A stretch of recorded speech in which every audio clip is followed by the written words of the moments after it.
Hello, everybody, and welcome to That's Football. We're back. It's the Community Shield. It's our first football watch-along of the new season, and very excited to be back on what is going to be a very big season. Premier League, Champions League, World Cups, all before Christmas, all on the That's Football channel. So I hope you're all doing very, very well. I think we are live, which is good because I hadn't gone live on my screen, which is great. Sometimes a bit of a delay. So we'll go straight into the team news. Obviously, it's a big game. I mean, I've just been watching Manchester United lose to Atletico Madrid. I don't think pre-season matters massively, but we are 1 week out from the start of the season. And it would be remiss to say that a game like this doesn't matter when it does, because these are two big rivals. Rivals for the Champions League, rivals for the Premier League. A week out from the start of the season. It's not a game where you can take it easy. You're not going to be at full tilt, but it does set a marker down, and rhythms and chemistry and structures will be something that these people are looking for. These teams are looking for. So I'm excited to see it. The starting 11 for Liverpool is up on the screen for you there, as you can see, but I will go through it for you as well. Adrian, Trent, Matip, Van Dijk, Robertson, arguably their best five. Henderson, Fabinho, Thiago, arguably their best three. Salah, Firmino, and Diaz. Well, I'm surprised Firmino's still at the club, to be honest. I thought he was meant to be going. But Darwin Núñez is on the bench. Joe Gomez, Konate, Milner, Keita, Carvalho, the new signing as well. I do wonder whether Liverpool have got enough. I know that teams like Spurs and Arsenal sense that there may be a vulnerability to Chelsea.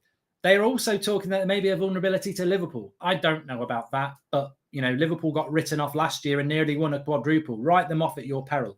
But is there a vulnerability to Liverpool? Have they got enough in the midfield? Have they got enough up front? We'll have to wait and see. Big test for them today. Manchester City's lineup is Ederson, Walker, Diaz, Aki, and Cancelo. De Bruyne, Rodri, and Bernardo Silva, and then Mahrez, Haaland, and Grealish. Is that Man City team vulnerable? Is that Man City team stronger than last season? I don't know. Again, I think, again, write them off at your peril. They still look very good to me. Haaland is going to be a massive player for them. Jesus was a consistent performer. Sinchenko was a consistent performer. Sterling chipped in. Bernardo Silva could still leave. Have Man City weakened or strengthened this summer? Well, they've got a good bench. Foden, Alvarez, Gundogan, Stones, Calvin Phillips has been brought in as well. Some younger players coming through. Is it a transitional season for Man City? I don't think it's a transitional. I think it's a different Man City. Purple Butterfly says, I think that they will miss Mane. I think they're very different teams, Man City and Liverpool this year. I think maybe, if there's a slight drop-off from Man City and Liverpool, and there's a step up from a Spurs, the gap could get closer, especially with a manager like Conte. So it's interesting. I'm looking forward to this season. I think there's so much that can go right or wrong for so many clubs. I do think the World Cup has an impact. The Champions League's still there. The Carabao Cup's still there. The FA Cup's still there. I certainly don't think we're going to see anybody win the quadruple. I can see this being clipped in May now. Somebody will win the quadruple. But I think it's very hard to do that in a season like this. Ronaldo's new Instagram gives me hope he's staying, says Major. Yeah, I really hope so from a Manchester United point of view that Ronaldo is staying. But both Liverpool and Man City, I'm going to do my Premier League predictions video this week. It normally is quite good to look back on in May. A bit of a spoiler alert. I think Man City probably will get my vote for winning the title again. I think that they've just got more depth than Liverpool, and I like to write Liverpool off because they're United's biggest rivals, but I just think Liverpool might have a little bit more. Man City might have a little bit more, but where I would be encouraged if I was Liverpool is this game could be a really interesting game in the sense of where we at. Neither of these teams are going to be at 100%, but where are we at? Like, Man City, they have lost a few players. Is Grealish really good enough to be a starter? Mahrez, I like him. Haaland, how's he going to adapt to the Premier League? And they're going to get a lot of points, Man City. They're not suddenly going to start getting turned over by Brighton and Southampton. That's not going to happen. But Liverpool and Man City will be the two teams that really fancy themselves to push for this and the Champions League this year. And both of them have got massive strikers. One of them's on the bench, which is Darwin Núñez for Liverpool. But Erling Haaland straight into that team. And one thing I would say about Pep, we saw it with Grealish last year, and we've seen it with other signings as well. When he signs a player for a lot of money, he puts them straight into the team, and that's where he is today. Arsenal won 6-0 against Sevilla. Look, Carl, I don't think pre-season really matters. I think Arsenal's most important game is away to Palace on Friday, of which we'll be doing a watch-along on here. And I think that's where it matters the most. But there's no doubt that both Arsenal and Spurs look better this summer. Whether they can practice what they've preached in pre-season in the main season will be interesting to see. Road to Zorn says, did you see Russell got Polt? I did. I'm looking forward to that tomorrow. I mean, unfortunately, we'll be live on the United Stand for the second half of it. Sorry, mate. Yeah, Draughty hadn't watched it and I messaged him. Bernardo will leave if Man United gets De Jong. So basically we can sabotage them, says BGB. I mean, I don't see how Man City can lose Bernardo Silva. I don't think they'd have to go and buy somebody else, surely. Maybe the big sting in the tail is that Frankie de Jong will go to Barcelona now after all that. Jeannie says, I don't support any team in the Premier League, but I'm really looking forward to this Premier League season. Well, it is an opportunity to look at the Premier League in general. And I think that, I mean, Chelsea just baffle me. Chelsea really do baffle me. I don't see where the goals are coming from for Chelsea. Lukaku, well, they weren't coming from him, but they want to get rid of Werner as well. I just don't see where the goals are for Chelsea. Like, they've surely got to be buying another striker. I know Havertz could play through the middle, but I don't think they've got enough up front. Their midfield is good for Chelsea, but I felt it needed a little bit more. Conor Gallagher's a good player to bring back. Defensively, there's a lot of change. I said it. I was on TalkSport on Saturday, last Sunday night, and I said, look, I like Thomas Tuchel. I think he's a good manager. But what do you think about Chelsea? I mean, I'm like, he could be the first manager sacked out of the big six. The traditional big six, he could be the first manager sacked. You could say it could be Ten Hag if things go wrong. Of course, that could happen. But I think this is a manager that's done a fantastic job, but last season didn't go the way many Chelsea fans wanted it to. And I think this season it has to go well, because this is a new ownership inheriting a manager that they're probably very happy with, but they may have ideas of what they want to do. So it's a big, big season for Chelsea. And I do think that they need to do more in the transfer window. Sorry if I've missed it, but what are your Premier League predictions? Top 6, relegation and Golden Boot. I haven't done it yet, Nick. It will be on the channel this week. So yeah. No says, don't be silly. We're through with the fire and hire at Chelsea. We're committed to the project. Good to hear. And I think they're trending towards a disaster, like 6th place as Road to Dawn. I don't think Chelsea will sack him if he gets Champions League football, says Laz. Yeah, and I'd firmly put Chelsea in the top 4. I know that can be a dangerous thing. This is what we did with Man United last year, or we'll easily get top 4 and then we didn't. A season can go badly in the Premier League because there's teams out there that can give you a tough time. And you've got to score goals. I think that's what, if Chelsea can score goals this season, then they will be fine. And they've got to score goals. If they can find somebody to score goals, then I think they'll be okay. Can't wait for the game. Will be interesting to see how these two teams play, says Philip. Yeah, I'm really excited about this game. I think with how the season is lining up. Remember, it kicks off on Friday night with Arsenal going to Crystal Palace, and then, I mean, let's have a quick look at what the weekend fixtures are in the Premier League fixtures, because I can tell you what we're going to be doing as watch-alongs. I mean, I can believe it, but it's come along quite quickly, and I think it's going to be an action-packed season, and I'm looking forward to it. But yeah, so obviously we've got this game coming up now. Next Friday night at 8:00, we'll be live for the Crystal Palace versus Arsenal Premier League opener. Tough game for Arsenal, that. Crystal Palace were good last season. I think it's a really tough place for them to go, but if they were to get a result there, they've got some good games coming after that. Saturday lunchtime, we're going to do Fulham entertaining Liverpool. And then you've got a host of 3:00 games. Spurs kick off against Southampton. Newcastle entertain Forest. Leeds play Wolves. Bournemouth play Villa. Everton play Chelsea at 5:30. Difficult game for Chelsea, that is. Although I'd expect them to go to Goodison Park and win. I think Everton, to me, look like a team that really haven't done enough in the window after losing Richarlison. And then Super Sunday is Leicester against Brentford at 2:00. Manchester United against Brentford. We'll be doing a watch along for that. And then it's West Ham against Man City at 4:30. So lots to go with on that first weekend. And look, Man City against West Ham could be a difficult opening game of the season. Everybody's got difficult games, I suppose.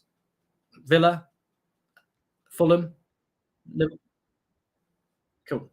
So the lineups are on the screen for you there. New little feature on That's Football for you this season. You can see the names on the shirts, and there it is, ready to go for you. So lineups on the screen. Smash a like. This is the place to be this season for all your football content. That's Football, all the watch-alongs, Champions League, World Cup. Got some new stuff for you this season, so make sure you smash a like on the video. Dorothy's been working hard on it, and we're good to go. So we're taking things up a level this season. You'll see some things coming up over the next week or so. But that's a new little thing for you. You've had that coming up as well. Nice to see you back, Mark, says Hazzy. So make sure you subscribe. Bottom right-hand corner. Everyone's welcome on That's Football. It's the channel for everybody. I know we do the United stand, but this is where we're at. So make sure you subscribe and get involved. I haven't seen Ten Hag's comments, Dr. G. Probably cover them on the 8:00 show tonight, to be honest. But let's have a look at... I'll try and catch them in a minute. Well, I was going to look at that. Yeah, please do subscribe to the channel, bottom right-hand corner, on the road to 716,000. Somebody just wanted me to check a super chat that went through while we were chatting. So let me just get caught up on them. Will you live stream tomorrow's Euro final or just the United game? I can't, Lay. I'd like to, but I can't. Manchester United are playing at 4:00, and the women's final is at 5:00. So I can't do it. I would have done it, but I can't. Tosky says, do you think this game could decide the Premier League? I've heard people speaking on the Community Shield saying this could show the levels of two teams. No, it doesn't. It definitely doesn't decide the Premier League because you get no points for it. But what it does do is set a marker for the season. I think in your final pre-season game, you want to be up and ready. And I think what a game like this does is if Haaland plays well, I mean, Haaland's the player I'm looking forward to. It's Haaland watch, isn't it, really? There was a time when I thought he might be at Man United, but he's at Man City. He's there to become one of the world's best players. And can he do it in a Manchester City shirt? How did you give Maguire in a 7? That's shocking in that. Alex, I thought Maguire did all right today. I do. I give him a lot of stick, but I thought he did all right, you know. So there you go. I can only reiterate that. I mean, maybe 6.5, but yeah, I'll stand by it. Maybe it was a bit generous, but there you go. Please subscribe to the channel, bottom right-hand corner. Everyone's welcome on That's Football. Get involved. We'll be running some polls for you. You can see the starting lineups there. We're good to go and ready. So thank you, everybody. City squad looks a little bit thin, says GSS. I mean, I think the Man City squad looks a bit thin. I think the Liverpool squad looks a little bit thin as well. But there might be some young players coming through. So we've got a few comments coming in from Eric Ten Hag, if anyone's interested in that. He said that I think it was a tough workout and I think we contributed well. I think the performance from our team was really good. In the end, it's about the result and the score was not good. You have to take benefits if you create chances. I think we created many chances to produce at least one goal. That point, I'm not satisfied. I have told the team it's not acceptable. Eric Ten Hag and Eriksson, we know what he's able to do. I think with our front men, he's able to give them the right passes in the right moments. He will create chances, but then it's about finishing. And on aggressiveness of Atletico Madrid, I like competitiveness, but with respect, I don't want to have injury as well. That's why you have to keep respect for each other. I've seen some tackles which are maybe a little bit over the limit. The players that played from the start will come on tomorrow. Tomorrow we'll have a different starting 11. There are players who come on against Atletico Madrid who can start tomorrow. So that's good. So basically, we will see Manchester United tomorrow with probably Eriksson starting, Lisandro Martinez starting, maybe Donny starts as well. So yeah, that's about United though. We're here to talk about the Community Shield, and as you can see, team lineups are out. Grealish, Haaland, and Mahrez. Is that now Man City's first front three? We suspect that Liverpool's front three will be Salah, Nunez, and Diaz as their front three. Obviously, they've still got Firmino, they've still got Jota. But is Man City's front three now going to be Grealish, Mahrez, and Haaland, or is there a better combination? And is Grealish, Haaland, and Mahrez a front three that really is as strong as Man City have had in the past. When I think about Jesus, Sterling, and Bernardo Silva have been a front three for them. I mean, it's a massive season for Jack Grealish. It really is. And in Grealish and Haaland, they've basically got well over £200 million of investment there. I know the headline figure of Haaland was 70 million, but there's a lot of hidden fees behind that as well.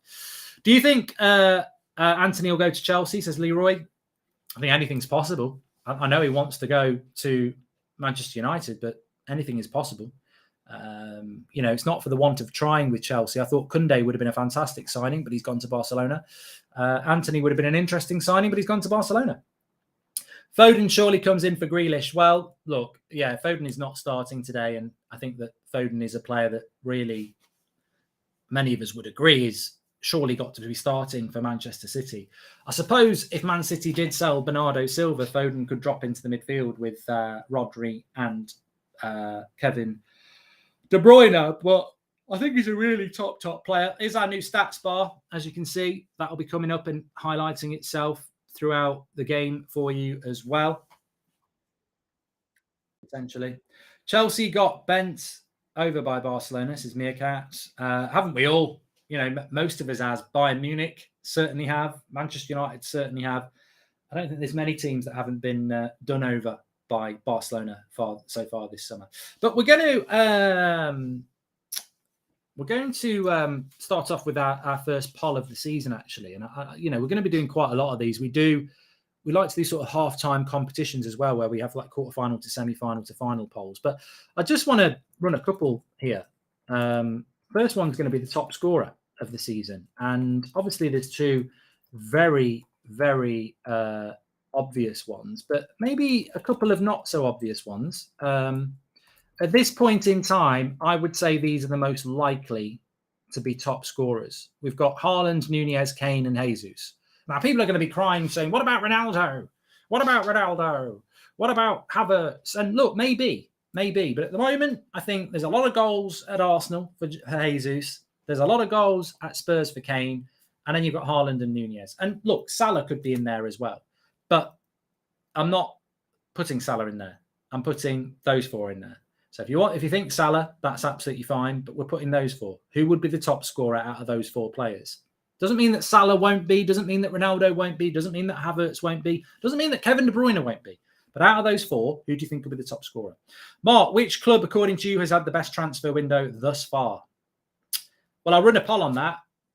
And then we'll comment on it, because I think it's a fair point. And what I did want to ask you, and I think this is the great thing about this community, is that you always notice the headlines. You notice what Liverpool do, what Man City do, obviously what United do, Arsenal, Spurs. Is there not a club outside of the top six that you go, Jesus, they've had a good transfer window? Because although I don't know it intricately, it feels like Nottingham Forest have signed a whole new team. Like, they seem to be buying players all over the place. Is there anybody else that's done that we've just not noticed? I mean, have Southampton bought any players? Have Newcastle done as much as you thought they were going to do? Everton, as I said, don't seem to have done much. I think there's a lot of business that's going to get done in August by a lot of clubs who are waiting for the season to start. Samuel, what happened to the F1 watch-alongs? They just clash with other things, to be honest with you. Fulham have done quite well. West Ham. Did West Ham get the Skamaka deal done? I know they were close to getting it done. It is on the TV. It's on ITV, Darren. Did West Ham get Skamaka? Okay, yeah. So Skamaka did get done. Good signing there. Barcelona aren't in the Premier League, so we're not giving them that. Mark, United look bright and ready, but I'm still not sure it's pre-season. They will impress. I don't know what match you watched today, but they don't look bright and ready to me. Liverpool should definitely work on their squad depth. Their starting 11 is title challengers, but I'm not so sure about the bench, says David. Well, in fairness to Liverpool, they always get written off on that, and they always defy belief with that. And Villa have had a decent transfer window. I would have expected a little bit more from Villa. I thought they would have done some more, but maybe they still will. Sorry, I've been away, so I didn't know about the Skamaka deal. I probably just missed it. I knew it was close. But, yeah, I think with Liverpool, they always are a team that if they pick up a few injuries, they're in trouble. I mean, look at the season before last.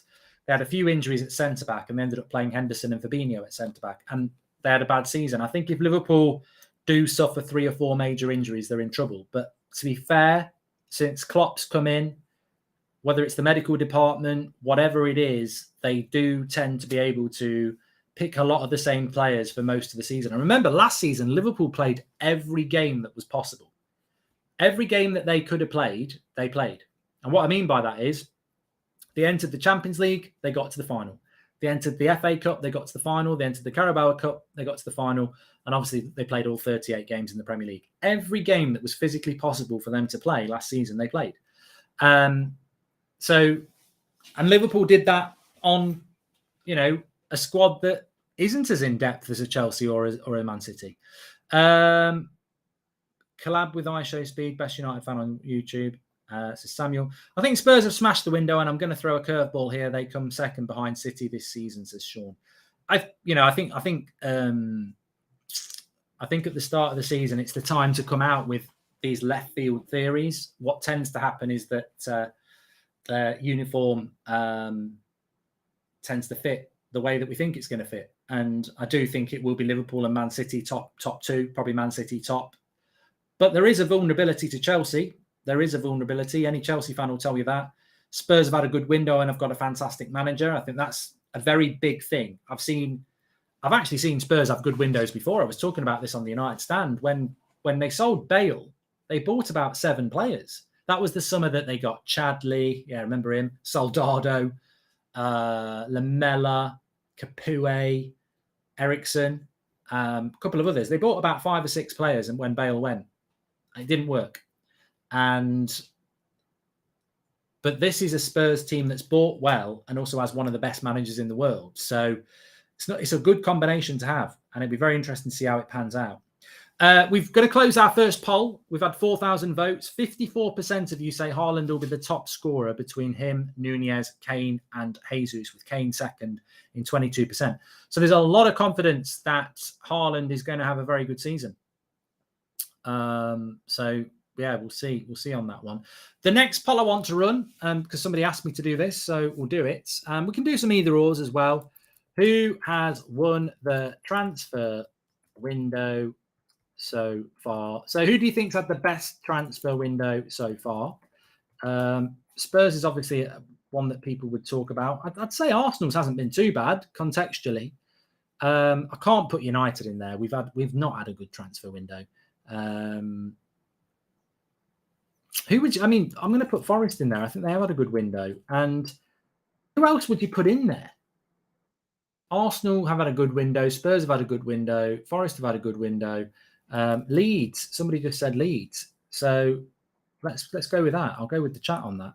I don't think you can say City's had a good window because Haaland and Phillips have come in, but Shevchenko, Sterling, Jesus have gone out. I suppose you could look at the money they've made from it as well. Raz says that Tottenham's window is overrated. Please do subscribe, by the way, and please share the video. We are getting really close to 716,000. We're only 300 away. So bottom right-hand corner to subscribe. Remember, That's Football this season is the place to be for anybody who just wants to watch football and have a chat and a bit of banter. Everyone's welcome on here. Watch-alongs for game week 1, says Paul. So we're doing Arsenal on Friday night, Liverpool on Saturday lunchtime. And then obviously I'll do United on the Sunday. I might do 3 o'clock games on Saturday as well. Just continue through. So I'll either do the 3 o'clock game or the 5:30, but I'm thinking I might do the 3 o'clocks because it's the opening weekend. So make sure you subscribe. We're going to have the World Cup on here, all the Champions League as usual.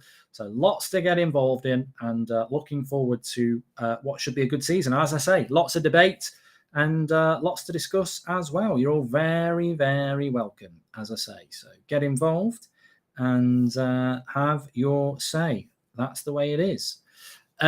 Leeds need a left back and striker if they want a good transfer market, says Bastoni. And West Ham should be in the poll over Leeds. Well, what have West Ham done, Nicola? Sometimes it's just pure ignorance on my part. What have West Ham done? Who have they bought? I'm trying to think. I've had a complete and utter brain blank. Premier League transfers so far. Let's have a look. So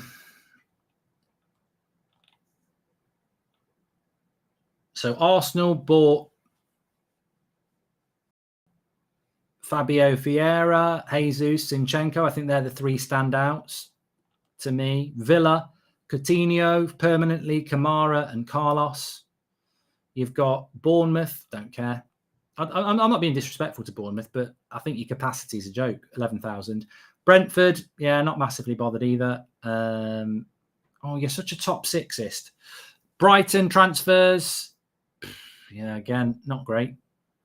Chelsea, Sterling, Koulibaly, so far, they're big ones. You've got Palace. I quite like Decore that they've bought from Lens Palace. I think he's an interesting one. Obviously, they brought that young striker in from Derby. Everton, Tarkowski, Vinagre, and Dwight McNeil. It looks like they're going to struggle this season. Not because of those signings, but, you know, two Burnley players, you'd expect them to be in the bottom half. Fulham have done a bit of business. A lot of it's undisclosed. Andres Pereira, pre-season Perlo. Leeds, couple in from Salzburg. Rocker from Bayern Munich. Tyler Adams, 20 million from Leipzig. They've done a bit of business, Fulham, to be fair. I realise I've just been talking about Leeds and not Fulham. Fulham have bought that Polina. Sorry. Leeds have done some interesting business, yes.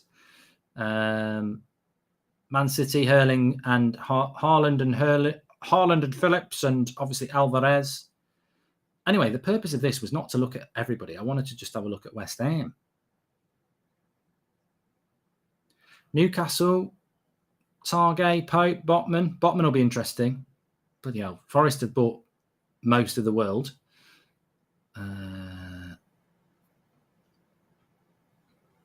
Spurs we've talked about many times before. West Ham, 30 million on the Rennes player Agurd. Areola goalkeeper, Scamacca. I wouldn't say it was great, if I'm honest, but there we go. 47% of you have gone with Spurs winning the transfer window so far. 39% of you have gone with Arsenal. Anyway, we're getting very close to the start of this game. We're only 3 minutes away. So get ready to rumble, everybody. We've got nearly 9,000 watching. I am live on the United Stand at 8 o'clock before anybody asks. So let's go. Let's get ready to rumble. I am Highlights. Thank you very much for the super chat. Thanks everyone who's supporting the channel. Appreciate that. Please do subscribe, bottom right-hand corner. Who do we want to win? Well, let's do a poll. Let's do a match result poll. I'm going poll crazy.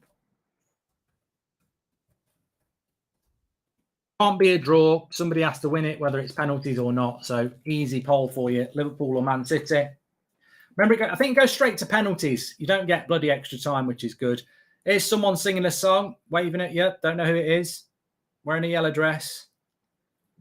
Probably a woman, but you don't know, and you shouldn't make your mind up. And I've got no audio on, so I don't know. So I'm just going to say someone in a yellow dress.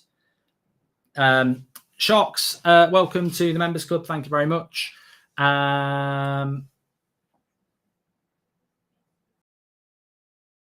We're 2 minutes away from the start of the game, and apparently they're getting booed. Oh, it's because they're singing the national anthem. Liverpool fans always... Well, no. Liverpool fans don't always do anything, but there was moaning about it being booed before. Liverpool fans are disgusting, says Guest. Of course, this is not being played at Wembley. Community Shield not being played at Wembley. It's being played at Leicester. I've only just realised that. I was going to say, bloody hell, Wembley's shrunk. Don't know why they're playing at Leicester. Is it because of the Euros for the women? Don't know. But at least it means the game's sold out. Interesting fact about the Leicester City ground that I've probably not told you more than about 50 times. I've played there. There's a picture on my Instagram of me sat in the dugout. But yeah, it's on ITV as well. Right, we're good to go. Smash a like on the video. Make sure you share the video and get involved. Excited for this first watch along of the new season. I'm really excited. I'm really excited for what we've got to come on this channel this season. World Cup at Christmas, you know, Champions League nights, Premier League, very few international breaks. I mean, that's got to be worth a top off and run around your garden, isn't it? No international break until the end of September. I mean, I know a lot of people don't like a Christmas World Cup, but if there's one positive about it, remember how a Premier League season starts and then you just got started and they do an international break at September and then you get it out of the way and you go, yes, let's get going again. And then 4 games later, there's another international break at the start of October and you go, oh, God, at least that's over. And then you've 4 more games. You've got another international break at the start of November. Not this year. Not this year. The season starts early on August the 5th, next Friday, and we don't get an international break until the end of September, which means we've got 7 or 8 weeks of Premier League football with no international break. Scooby-Doo, I'm loving it because I'm big and fit. I'm going to get loads of games in the midfield with McFrederize. Who did I predict to win? Oh, Man City have got 73% of the vote. I'm actually going to predict a Liverpool win. Sorry, Liverpool. I will be doing my Premier League predictions video this week. It will be going up. And the interesting thing is, if you know, you know, you really, if you've got Liverpool fans in the chat or Man City fans in the chat, you better be nice because I have got jinx powers. I don't think I actually have. Some people think I do have it because sometimes I'll tweet something and then the opposite happens very quickly. But I do have a jinx power on the Golden Boot. 2 years ago, I said Werner would win the Golden Boot. Yeah, he didn't win the Golden Boot. Last season, I predicted Lukaku would win the Golden Boot. He didn't win the Golden Boot. Now, Chelsea need a year off. I am not going to predict Havertz because Chelsea just deserve a year off. Whoever gets my Golden Boot prediction is screwed. They're absolutely screwed. I haven't decided who I'm going for yet, but it could be Haaland. It could be you. Anyway, we're about to start here. Mark, I've been in a coma for 11 years. Why isn't United playing for the Cup today? Says Leon. Yeah, I wouldn't go on Wikipedia, mates. Stay off it. Best place to be a United fan at the moment, MUTV, because they play loads of games from the past. It's like UK Gold for football for United fans. Hi, Mark. Would you swap Man United and AFC's transfers? Says Matteo Red Devil. No, you know, the one I would try, I'd swap Spurs. I'd take Spurs because I like we need a right back. I like Spence. We need a midfielder. I like Basuma. Richarlison as another option up front would be quite nice.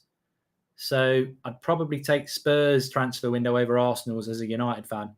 Good start here. Thiago, good block. Good pace to the start of this game as well. I'm liking it. I'm liking it. Timer not working.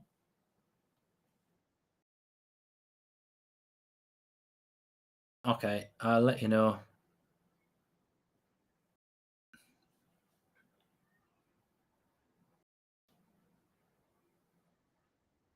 I'm just about to hit 1 minute. I'm on 1 minute and 5.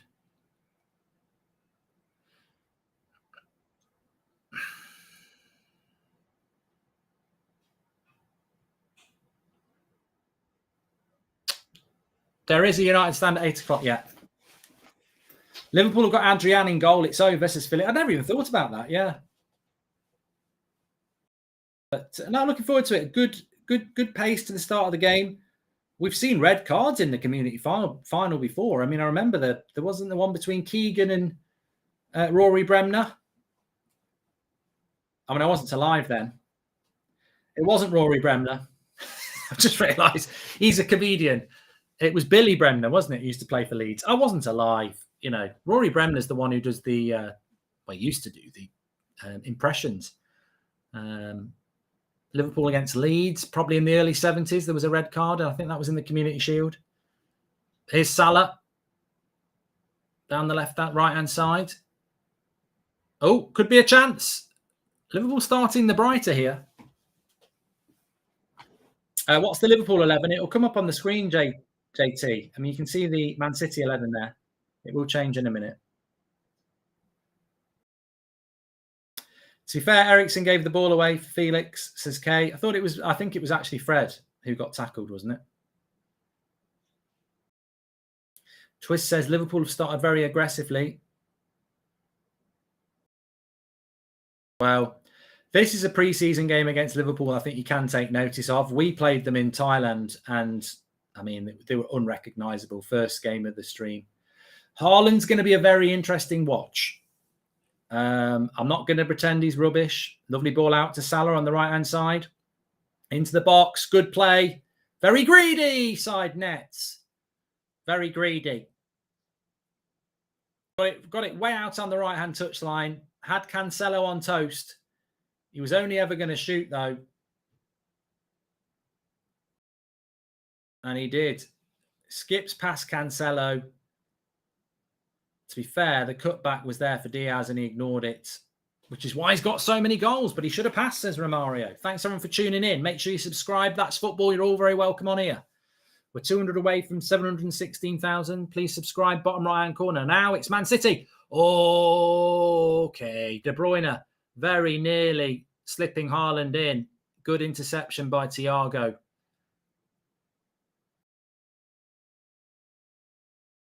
We forgot to do that draw to the kits. Ranking the kits. We'll try and do that this week. It's a good video.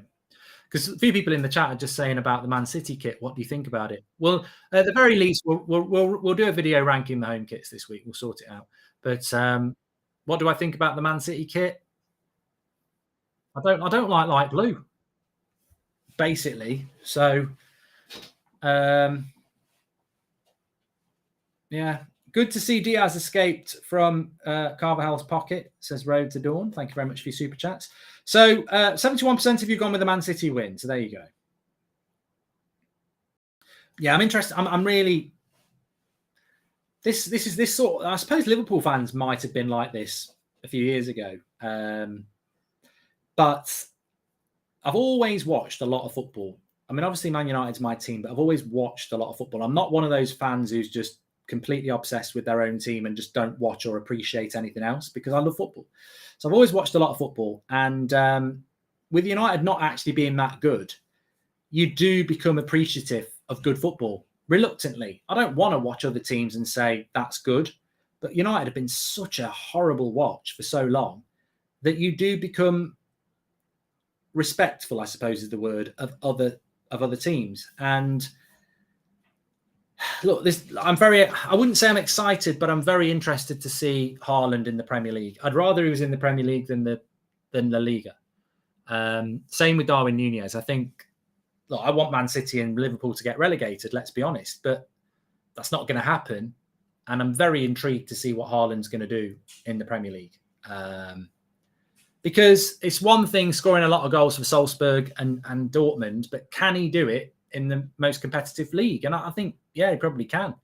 And with someone like Kevin De Bruyne, I think it's going to be interesting. And of course, this is a really interesting game because he's up against arguably the best defence, certainly in the Premier League, arguably in the world. Braid says, what are your thoughts on Arsenal? Well, I have to talk about that because that's football. I can't just go, I'm a United fan, we're not talking about Arsenal. So I will answer that question, even though I was getting asked about it constantly on the United stand by Zane earlier. Look, they beat Chelsea 4-0, didn't they? They beat Sevilla 6-0, was it? Or 5-0? There's no doubt that Arsenal have had a very good start to the season. But if you speak to any, I nearly said normal, intelligent Arsenal fan, they'll say to you, it doesn't matter whether we're the favourites for the league, which you're not. Palace away on Friday is all that matters, and it's a tough game. It's a tough game away from home, first game of the season. Look at what happened to you against Brentford last year. You know, you go to a ground which is going to be, and I think that was a Friday night game as well. It's not an easy place to go to on a Friday night for the opening game of the season where the atmosphere is going to be rocking. I can't wait to watch it. And if they win that, I think Arsenal have got a real opportunity to have a very strong start to the season, and that's all they'll want. So pre-season gives you nothing but confidence. That confidence needs to be built on. Cristiano Ronaldo says, I love you. Thank you. Wish it was the real one. But no, look, Arsenal have had a good start to the pre-season. You know, Arsenal fans are very funny. Arteta out. Those people still exist, but I think Arteta's done a lot of good. Is Eric? Oh, is not Ericsson. It's De Bruyne. Side of the netting. Side of the netting. I think it deflected side of the netting as well. He got in between Van Dijk and Matip. He hit it quite well. And I think it deflected off Van Dijk as well.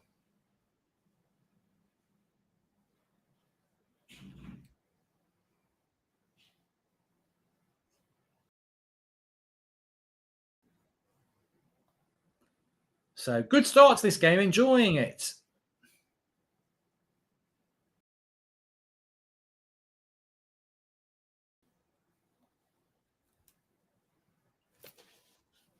Arsenal had the best window so far, says 58 Go. I think a transfer window is subjective on what you need to do. You could say Man City have had a very good transfer window because they've made good money from Sterling and Jesus and Shevchenko. Sinchenko. Oh, I don't know why I call him Shevchenko. I did a whole video on him about it. But at least I know who he is. Like, I've not got a completely different mind player.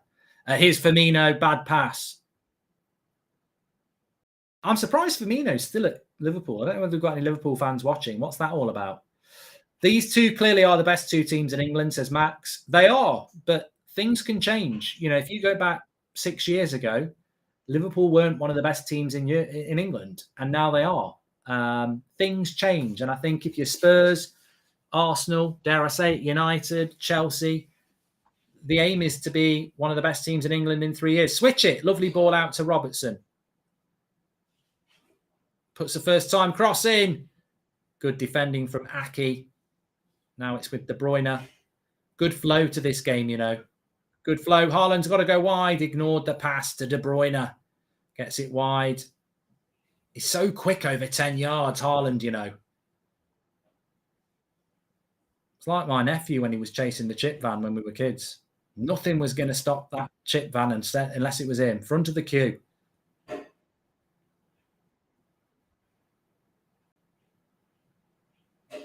Let's go back there.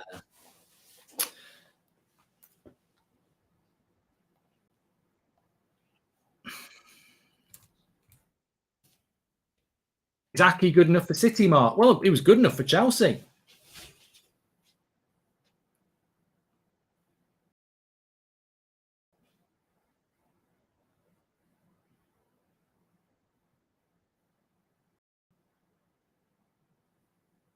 Nice little ball out there. He's got to be offside, Kyle Walker, yeah. I could be wrong, but I think Haaland fits a counter-attacking system with quick transitions where he's the focal point, says Humphrey. I think it's a very good tactical observation there. That a lot of people talking about Cancelo being the number 7 as well. I don't know why that is. They do want Cucurella. Are they looking at playing him further up the pitch? Maybe that's a hint of where Cancelo could be playing with Sterling gone. Maybe they want to play him higher up the pitch, you know. But good observation about Erling Haaland. I would agree with you. I think Erling Haaland is a player that suits a system that breaks quickly, and that's not necessarily how Man City will play against 90% of the earth.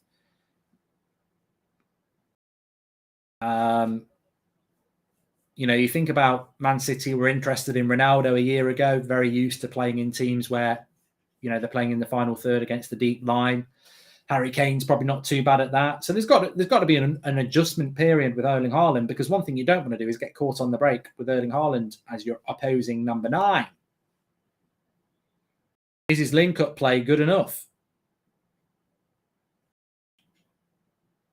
But I like the intensity to this game, you know. Good intensity.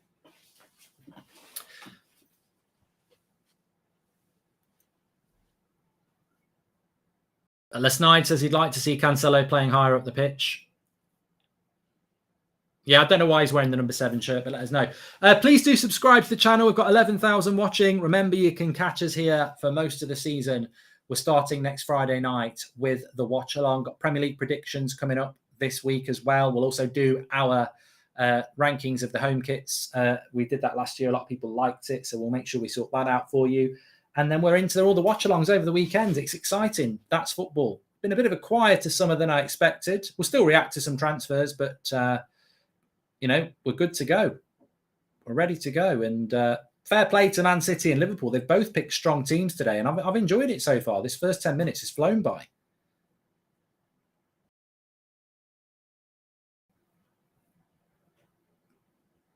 Man City certainly geared up to hit on the break.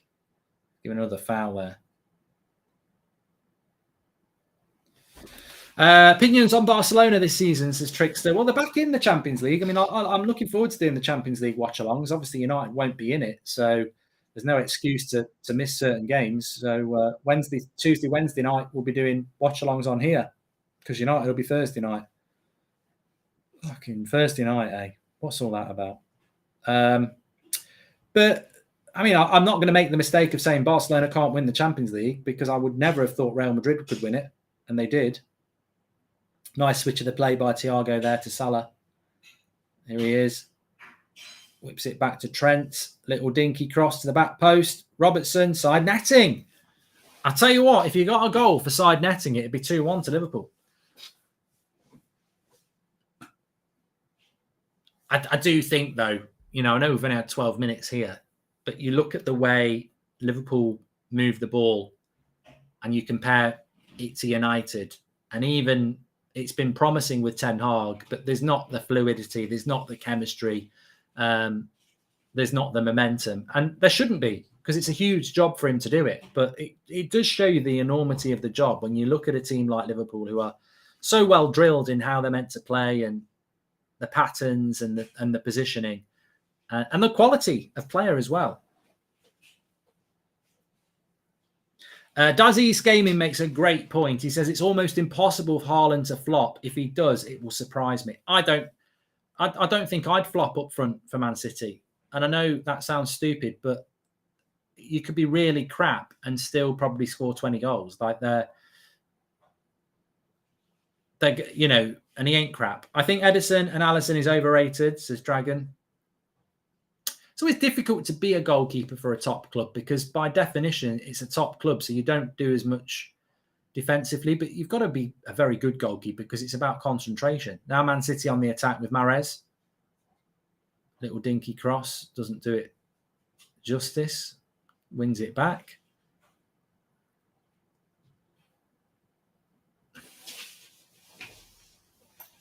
Happy birthday to Uncle Ray. That's from Footballer.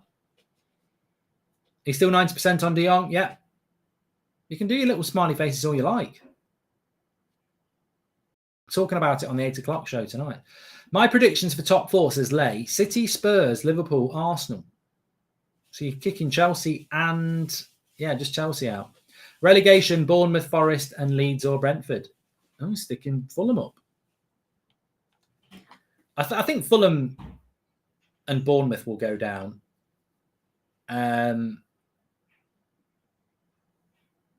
It's hard to say with Forest. I think Dean Henderson's a good goalkeeper. Lingard is actually a good player for that level. Sort of relegation standard. He's probably too good for that. I think he should have gone to West Ham. But have they bought too many players? I think it's always important you have a good start. City look less threatening without Sterling's speed, says Max. Everton could go down. I agree. Purple.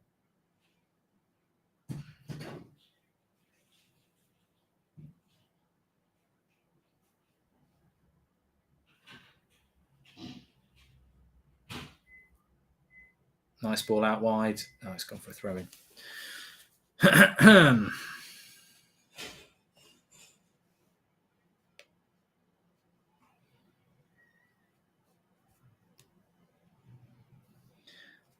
We're only 70 subscribers away from 716,000. So please do subscribe. Bottom right-hand corner to do that.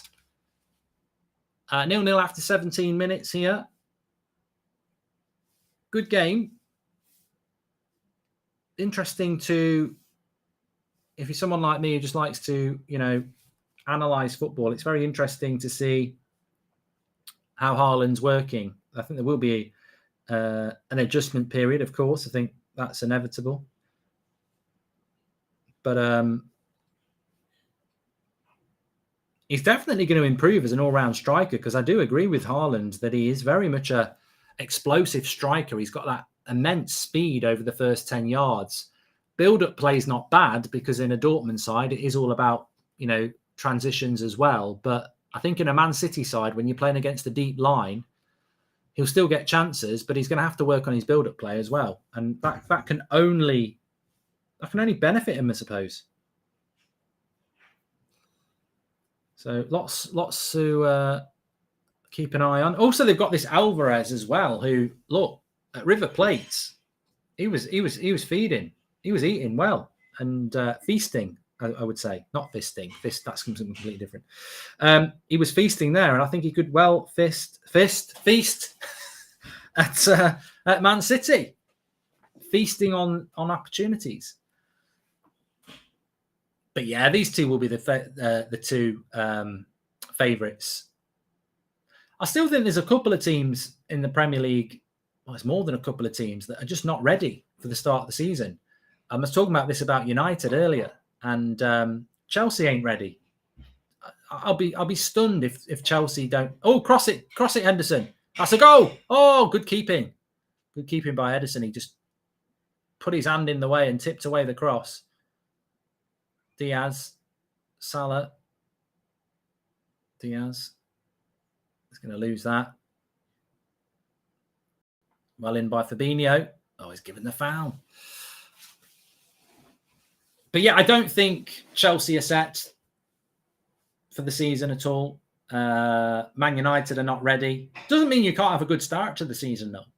But I don't think they're ready, either of those two teams. And I still think that Arsenal will have aspirations to buy some more players. There'll be a few players thinking like that. Liverpool looking good, says disappointment.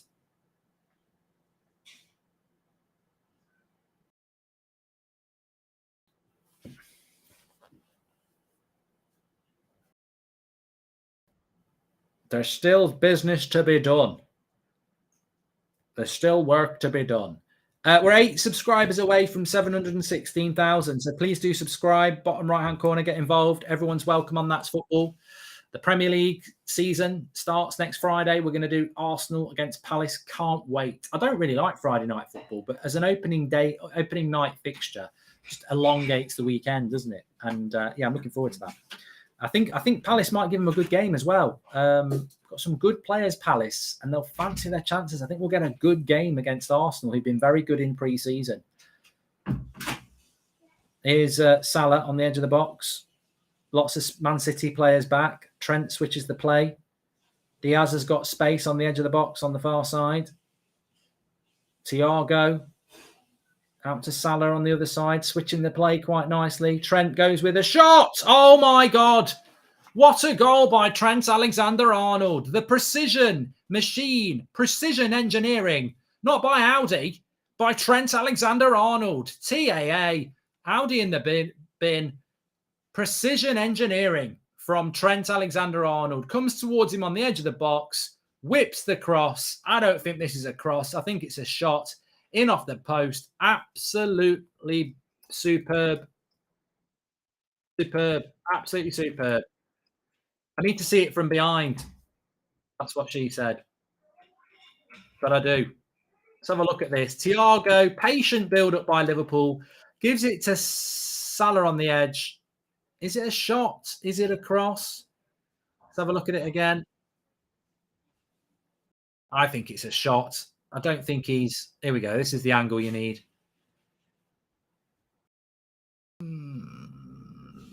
So great. I'm going to give him the benefit of the doubt. Yeah. It does deflect off the head as well, but I think that's a shot. I think it's a shot. Some people are saying it's a cross. Let's do a poll. Was it cross? I can hear myself, Draughty.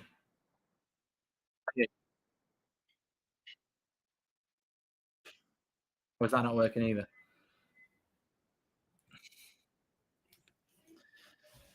Do a poll. Was it a cross? Was it a shot? It's 1-0. I think the VAR in this. Oh, that's a lot of big delay. I don't know what they're talking about. So 1-0 to Liverpool here. Lovely hit. 63% say it was a shot. I think you've got to give it benefit of the doubt. It is 1-0 anyway. Andy says it was a cross. 1-0. Trent with the goal. And probably what Liverpool deserved to start off with. Deflected off Aki's head. Maybe if it was 6 foot, he would have headed it away. But let's have a look. Another inch, and he probably would have got a better header on that. I don't know who he was shushing. He went like that. Shush. Don't know. Who knows? I think Liverpool have been the better team so far. Man City have looked a little bit rusty compared to Liverpool.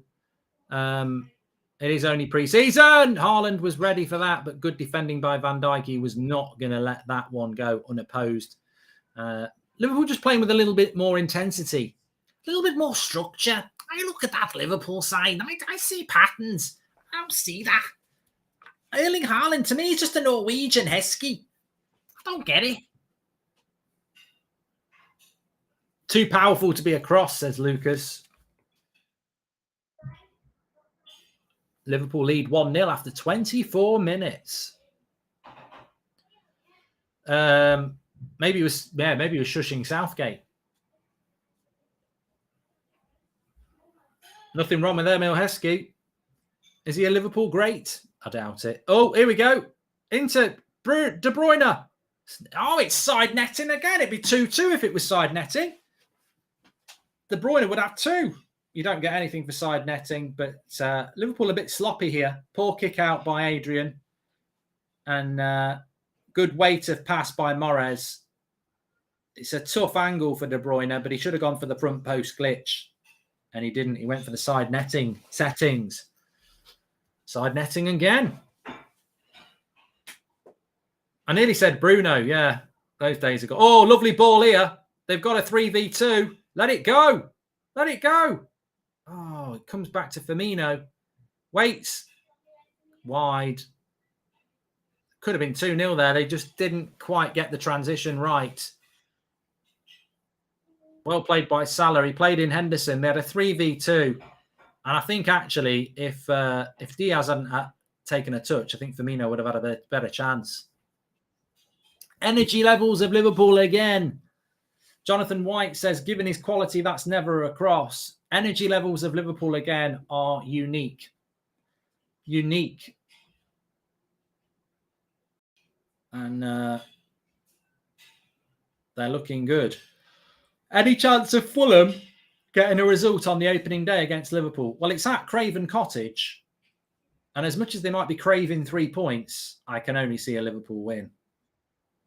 The poll says 62% of you said it was a shot. 38% of you said it was a cross. It was a goal. That was for sure.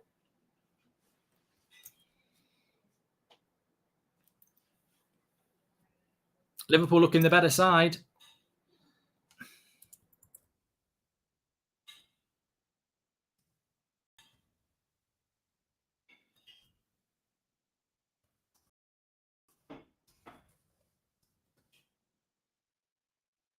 Fitter, happier, more productive. That's Liverpool at the moment. I wouldn't say they're bossing the show, but they're certainly the better side. And they lead 1-0. Grealish been very quiet. Massive season for Jack Grealish. I mean, that's my next poll. Grealish. Flop or not this season? And what I don't mean he's going to be dreadful, but do you think he's going to live up to the price tag? Flop or not? That's my new show. Mark, and it's not about sexual things. Mark, this game shows why Lukaku failed. You need your centre forward to create, and Haaland is offering nothing, says Uber Melon. Well, it's going to be an interesting project for Pep this year, because Haaland and Grealish don't naturally fit his system, so he's going to have to do some evolution work with them or his system. Nice ball into De Bruyne. Cuts it back. Terrible. Terrible ball. Please do subscribe, by the way. We're only 2 subscribers away from 716,000. Everyone's welcome on That's Football. Get involved. I'm sure there'll be lots for us to discuss this season. Grealish will do all right, in my opinion, says a man. And who will have a better season, Salah or Mane? Well, Salah, because he's in a better league. Oh, controversial. Of course he is. The Premier League's the best league in the world. It doesn't mean, I think people think you've got to win the Champions League to have the best league in the world. It's nice, but the Premier League is definitely the best league in the world. It's the most competitive league in the world as well. I'm interested to see this Alvarez lad as well. Bang, bang, bang, bang, bang, bang, bang, bang, bang, bang, bang. Trent scored triple R.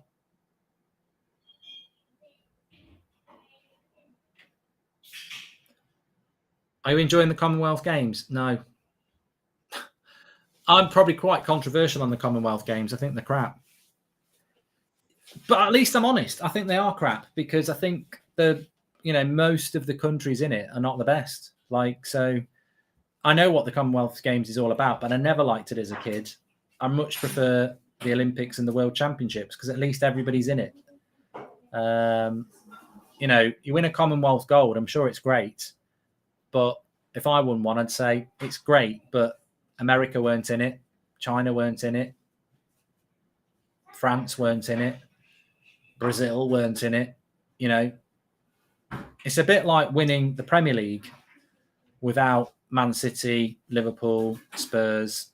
That's what it's a bit. That's what the Commonwealth Games is like. I'm sorry, it's my opinion. I'm allowed it.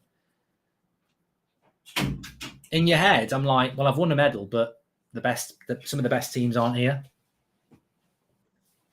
Max says Thiago's so good. Lots of people loving the Commonwealth Games. Good. Watch it on the telly. I'll be watching repeats of The Office.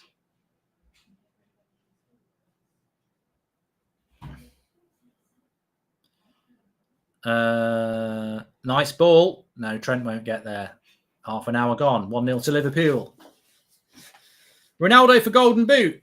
A brave man or woman would say Ronaldo for Golden Boots because he might not even be in the Prem. City have not been very good today. Doesn't mean they won't have a good season. Of course, I think they probably will, but I don't think they've looked very... They looked a bit disjointed, Anyone noticed how low Bernardo is playing, says Eddie. Very deep. Very, very deep.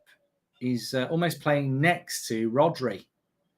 Dropping in between the centre-backs. I think he's better higher up. Maybe it's just to counter-attack Liverpool. I doubt they'd play like that. City's been very quiet. Look a bit stale, says Atty. Nunez for the Golden Boot, says Lee. I'm sure we'll see Nunez at some point. 59% say that Grealish is more likely to be a flop than not. Morris, great shot. I thought he was offside. He was offside. And the poll. Would you rather play Arsenal or Jose's Roma in the Europa League final if United reached it? Was Ten Hag managing Ajax when United won the final? No, he wasn't. Rice and Peas. No, Eric Ten Hag was not the manager of Ajax when we played them in the Europa League final. Some quite high-profile Man United fans did videos saying that he was. It was a bold guy, but it wasn't Ten Hag. And would I rather play Roma or Arsenal in a Europa League final? I don't really care. I'm not really bothered, really. I don't think you should duck anybody. If you're in a final, you want to win that game, surely. That's what you want to do.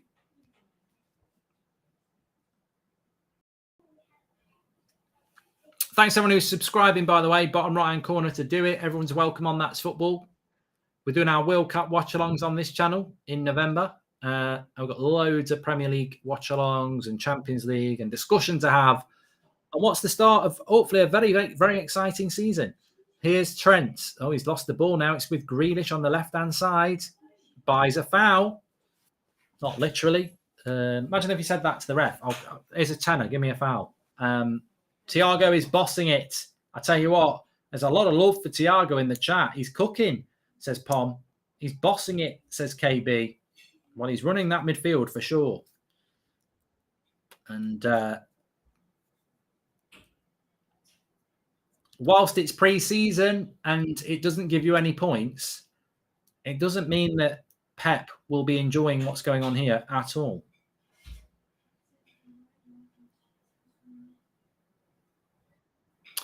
We've had some football going on today, and I haven't checked the results, but I know that Ince was losing opening game of the season with Reading, and in fact they did lose 1-0 to Blackpool at Blackpool. Disappointing because they had more possession and more shots, but Blackpool got the results. Reading lost 3v2 for City here into Haaland. Good first touch. Good shot, strength against Robertson. Didn't find the bottom corner. That was a chance for Haaland. Showed his strength there. Robertson got back at him, but he just couldn't get near him physically. Oh, Timo Haaland. 2 bad misses in a row.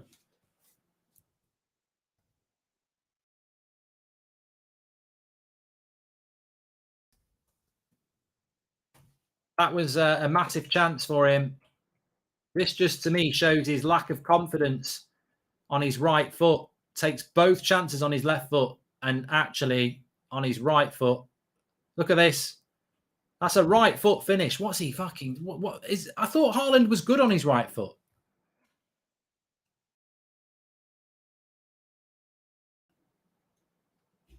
Prediction, Poch to take over from Tuchel or Rodgers before the end of the season. Probably a fair prediction, Sammy.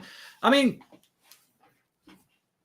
Haaland had 2 chances there, and if he took them with his right foot, he'd have had a better shot. I don't know why he's gone with his left foot on both of them, especially the second chance. I've seen him score goals with his right foot. I don't know why he doesn't go with his right foot there. Pep won't be happy with that. You can't be one-footed like that on a cross that's for your right foot. He's got to go with his left. He's got to go with his right, not his left. I mean, he ain't going to flop, I don't think. Would love to see a Monday night show discussing the weekend's football, says DNA. Good idea. Good idea. But 2 big chances for City. I suppose that's the way to look at it. Oh, Haaland's definitely left-footed. There's no doubt about that. But I think he can hit it with his right, and I'm surprised he didn't. Leeds have spent the 3rd most in the Premier League, says DC Stat. Well, I'm interested to see what Leeds do this year because I think they've bought quite well. A few from Salzburg, a few from Leipzig. It's almost like... Well, look, obviously Jesse March was the manager. Was he manager at Leipzig? But Leeds signings have been very much what I thought are, they're sort of Rangnick-esque, aren't they? I don't know whether Rangnick sort of had a chat with him or something. I mean, obviously Marsh has got the connections anyway, but very Red Bull group, aren't they? Plus they brought the American lad in because of his American connections. So yeah, some interesting signings for Leeds. I certainly don't think Leeds will be struggling with relegation this year. I think they'll be mid-table.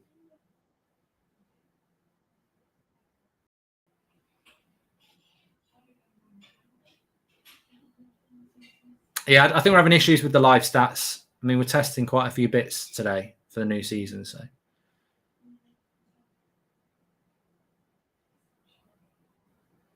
not doing a watch along for the Lionesses tomorrow because we're doing United at 4:00 and the Lionesses kick off at 5. So I will have to catch that one towards the end. Kieran and Febin talking about Everton. I mean, Everton could overachieve and do a West Ham, or they could be in trouble. I mean, to be honest with you, who do you think the first Premier League manager to be sacked will be? It could be Tuchel if they had a bad start. I don't think it will be. It could easily be Lampard. I don't think it will be. I'm surprised Hassenhult's still at Southampton, I mean, I think he's a good coach, but I think they've sort of good cross, well dealt with by Matip.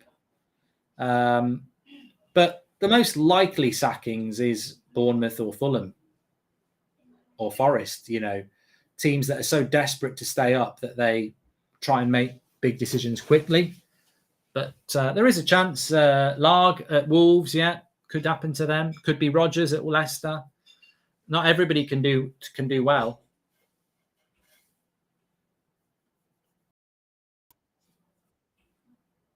But I've got to say, I mean, I know Everton stayed up, but I watched Everton play United when they beat us 1-0. And we were terrible last year. Hold on. Mahrez. Good block.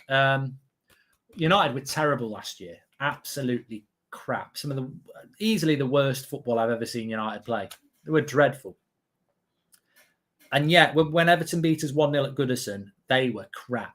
Like the goal, was it deflected or I can't remember. I mean, so many bad things happened to United last year, but Everton were dreadful. I was like, they were so bad. And I watched them play a couple of times under Lampard, and they were absolute crap. So that makes me think that maybe he's just not a good coach.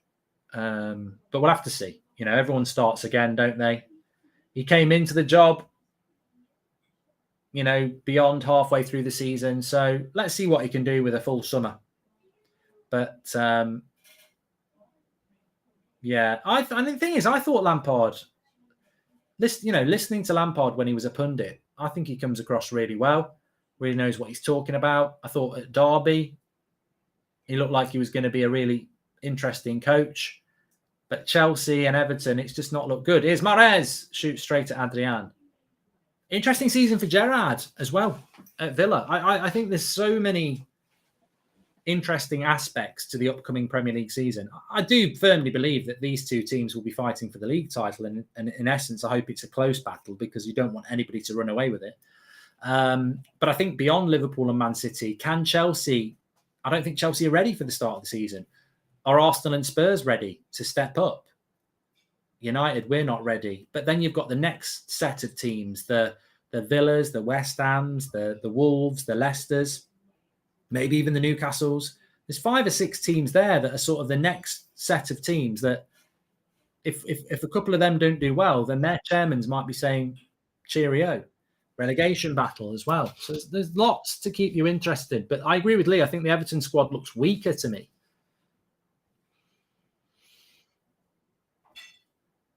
40 minutes, 1-0 to Liverpool. Trent Alexander-Arnold with the goal. Maybe even Leeds could be good this year. You don't know, yeah. Maybe Wolves, maybe not. Another old firm Watchalong this season, Mark. We'll have to see if it works, the adventures. I don't think Southampton will go down. I mean, they've still got some good quality players there. The thing about Southampton is they can almost get a result against anyone on their day. Grealish, they've got a 4v3 into Haaland. Terrible first touch. But Man City win it back, and it's Mahrez. There's men over on the back post. Mahrez wants a penalty. Oh, he nearly gave it, you know. I think the ref did think about it and then said no. Man City with a bit of momentum now. Trent's gone down injured here. I think he stayed down injured. No, I mean, if it's outside the box, you probably get a free kick for that. But, you know, is that a penalty on Mahrez? Haaland getting him a stick in the chat. Trent stayed down.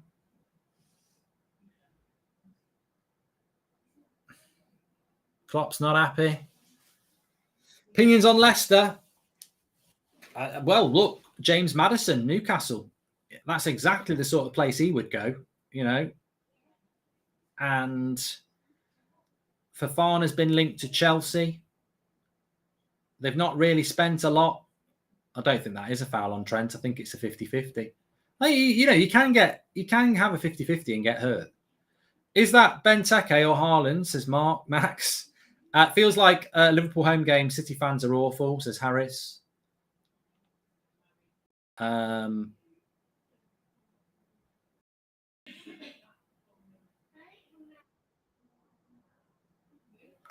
Haaland. And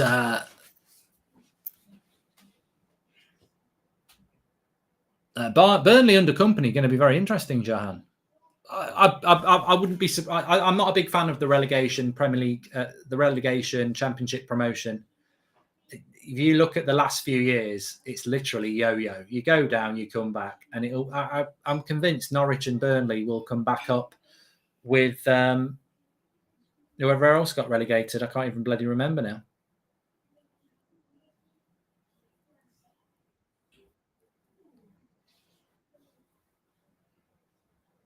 It's the Norwegian Andy Carroll, says Don Carlo. Please do subscribe, by the way, bottom right-hand corner. Thanks everyone who's tuning in. Good to be up and running again on That's Football with the Watchalongs. Remember, we've got the World Cup this year. Haaland won't be in it.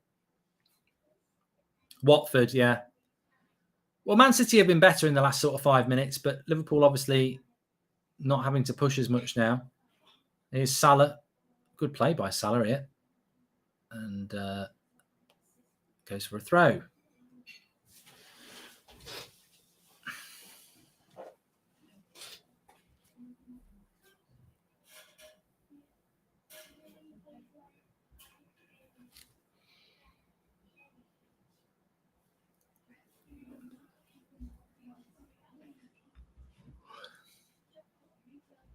Do you think Spurs could push for the title? No. I don't. I honestly don't. And nothing against Spurs or Arsenal or Chelsea or anybody else who fancies themselves as an outside bet for the title. The reason I don't think Spurs can challenge for the title is what you're dealing with Liverpool and Man City is the ability to relentlessly win so many games. They're touching like 90 points, aren't they? Or beyond. Like that is very difficult for a Spurs or an Arsenal to go and, or even a Chelsea to go and do. I mean, you're basically, it's the levels of what they can do. And even if Liverpool or Man City didn't have a good season, for them both to drop off that much and then allow somebody to come through, I think it can be done. Of course, it can be done, but I don't think it'll happen this year. I think you've got to build up to that. It's like when Liverpool won the league, didn't they? They pushed Man City so close that one year where they both were winning game after game after game after game. Then they won it the following year. I don't think we're going to see a fresh Premier League winner this year. But, maybe for Spurs, it's get close this year and build that momentum for the year after. I don't know. I'd like to think someone like that could win it, but I think the relentlessness of wins that Liverpool and Man City can produce will be too much. I don't really think there's anybody that can challenge Liverpool and Man City at the moment. Certainly not this season. You can never say not next season because things can change. But we're approaching half time here. We've got a minute to go. A lot of you went with a Man City win. At the moment, that doesn't look likely.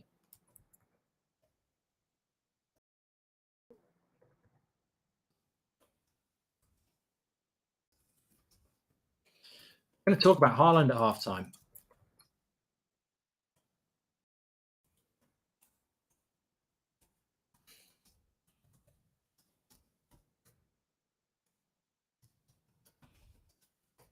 Back at it. Double watch-alongs. I've not done these for a while. Need to get in training. Still a minute to go.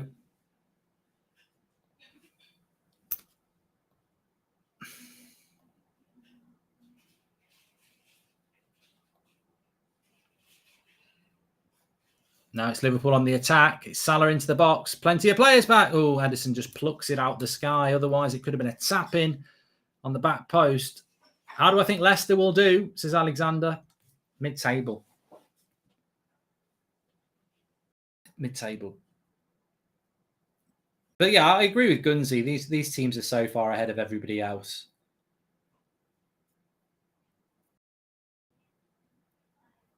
And as you know, this is Man City against Liverpool. Let's not forget that Man City, if they were playing West Ham or Leicester, most of the Premier League, they're going to dominate possession and score a lot of goals. Half-time. Half-time it is. So 1-0 at half-time to Liverpool. Good goal by Trent Alexander-Arnold. think Pep has fallen for the old star name syndrome we suffer from at United and slightly disrupted his well-oiled machine, says Nick P. And that's a very interesting point, because I do think that the signing of Grealish was odd, although I was very excited about it. I thought spending £100 million on Jack Grealish, who doesn't necessarily suit a Pep system, was very interesting. And I think this season is the year that we'll really understand whether Grealish is going to be a success at Manchester City or not. And I've spoken about that many times before. But it's very hard to judge a player on 45 minutes, because ultimately he might not be judged for another 2 seasons. You know, Fabinho's first season at Liverpool wasn't fantastic, and he's an absolute fantastic player for them now. I'm not going to say that Erling Haaland doesn't suit Pep Guardiola, but I think what I would say is he is a Norwegian Lukaku. He is now christened Timo Haaland, and he is the biggest flop of the Premier League history. And he's also a Norwegian Andy Carroll. But on a serious note, what I would concede is I would have took Haaland in a heartbeat at Manchester United any time in the last 3 years. So I'm not going to suddenly say he's a load of crap just because he's gone to our rivals. But what is very abundantly clear, and anybody who knows anything about Haaland's style of play, is that this is going to be a work in progress. And some people might not like that, but he may still win the Golden Boot and be a work in progress, because he can have issues with playing in a team that's playing a low block where there's lots of possession. He can have issues with his first touch. He can have issues with his positioning, but you'll still expect to score a lot of goals in that Man City side. And I do think that Pep has to look at Haaland as a project, because what Haaland has to become in a Man City side is a striker that can hold the ball up, link the play up, control that ball, and become an all-round striker. And he can do those things. Like, it's not like he was playing for Burnley. You know, he's been playing for Dortmund, who had Jadon Sancho in the team and many other good footballers. There has been link-up play. They're not just a team that hit teams on the break. So 100% Haaland can do it, and Pep obviously believes he can do it. But, you know, we saw things in the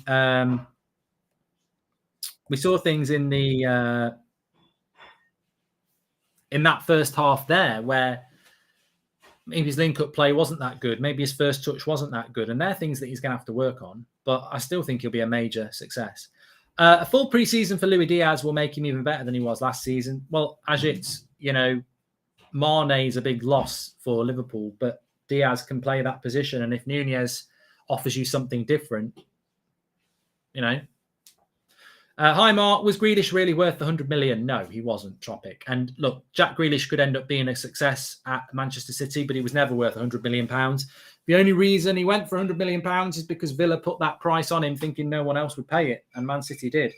The Ray says, whilst better than most, do you think Pep has a thin squad given 5 subs, letting players go like Sterling a risk? Look at the bench.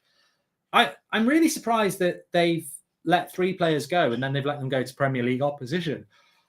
I think that I suspect there may be another signing for Man City, or Pep's got confidence in something. It may be a younger player. Obviously, Alvarez is still there. But what would really surprise me with Man City is if Jesus goes, Sterling goes, and Bernardo Silva goes, which is reported to be happening. Now, you'd think that Man City would be in a position to keep Bernardo Silva, but apparently he's adamant that he wants to go to Barcelona. So if Man City were to lose Bernardo Silva, I just wonder, is there potentially that they just go for De Jong? I don't know. But, you know, it is a transitional Man City side this season. I think any Man City fan would admit that. It doesn't mean that they're not going to win the league and the Champions League, but it will be a transitional season for them because things are changing at Man City. Do you think Haaland will run well with Pep? People having a lot of fun typing Haaland is crap, knowing full well they would cut off their right arm to have him in their team, says Laz. Well, you got to be very careful what you say, because Darwin Núñez missed a couple of chances against United on the opening pre-season game. And then didn't he score a hat-trick in another game? So, look, these players, I would love Haaland at Man United. I would have loved Darwin Núñez at Man United. They've gone to two of the best teams in the world, and I think both of them will succeed. But they will also be ridiculed when they miss big chances. Ronaldo missed chances last year, and that's the whole point. I mean, that's what football is. That's football banter, isn't it? That's exactly what football is. You know, I used to go and watch games, and as a kid, and I'm sure many of you did as well. And you know, when the goalkeeper used to run up and kick it, this was probably a late 80s, early 90s thing. When the goalkeeper was doing a goal kick, they'd go, "Oh, your shit." You know, it's just banter. That's what it is. And when one of the world's best strikers misses a sitter, you banter them. That's what you do. The key is to not miss many of them and score a lot more. So yeah, I think he's. I am on the United stand at 8 o'clock. A lot of people talking about Fabrizio and Sesko, and I'll be talking about that at 8 o'clock. A far-fetched question: can Haaland beat Shearer's record for the Premier League goals? He won't be there long enough, Summerjit. Erling Haaland, although things could have changed with the death of Mino Raiola, I still think the plan for Erling Haaland is to emulate Zlatan, or do more than Zlatan. But I think Erling Haaland will move every 3 years. Obviously, he's done the Norwegian league. You know, that's always on the list of top players. But no, he's done the Norwegian league. He's done Salzburg. He's now done the Bundesliga. He's in the Premier League. I think he will do La Liga, and I think he will do Serie A.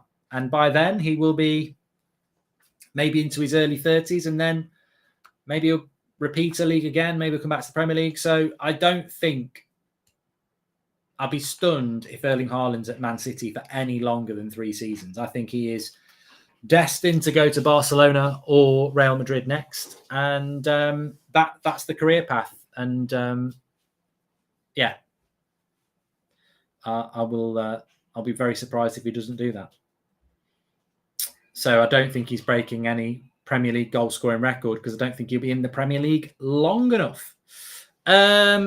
You have to remember, Jesus and Sterling contributed to 45 goals last season for City with goals and assists. They have to replace that, and it's not an easy thing to do, says Spirits One. I don't think it is.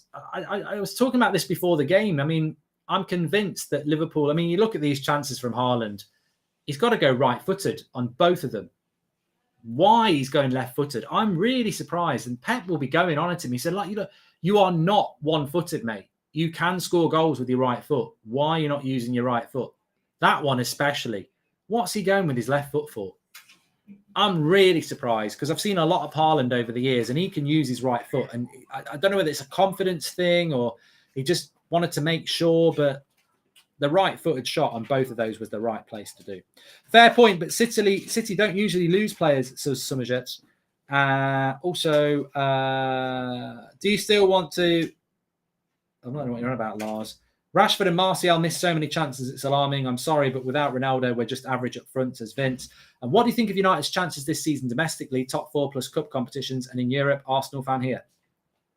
And, sadly, I think United's aims this season are probably the same as Arsenal: win the Europa League and finish in the top 4. I'd like more, but I think that's the challenge for this year, if we're being realistic, especially based on the squad that we've got at the moment. I mean, we still don't know what our team is, because we still need to make signings. But I do think that point was very interesting, and you can almost transfer it to Liverpool with Mane, and certainly Man City with Jesus and Sterling going. You can't just say, oh, it's a good idea to sell Jesus and Sterling, or it's a good idea for Mane to go. Because one thing football teaches is that, it's a bit like a comfy pair of trainers. You might want to get a new pair, but they might not be as comfy, and you might not like them as much. And that's always the risk when you remove something that's very good. Liverpool without Mane could well be fine. Darwin Núñez, Diaz can play there. They could be fine.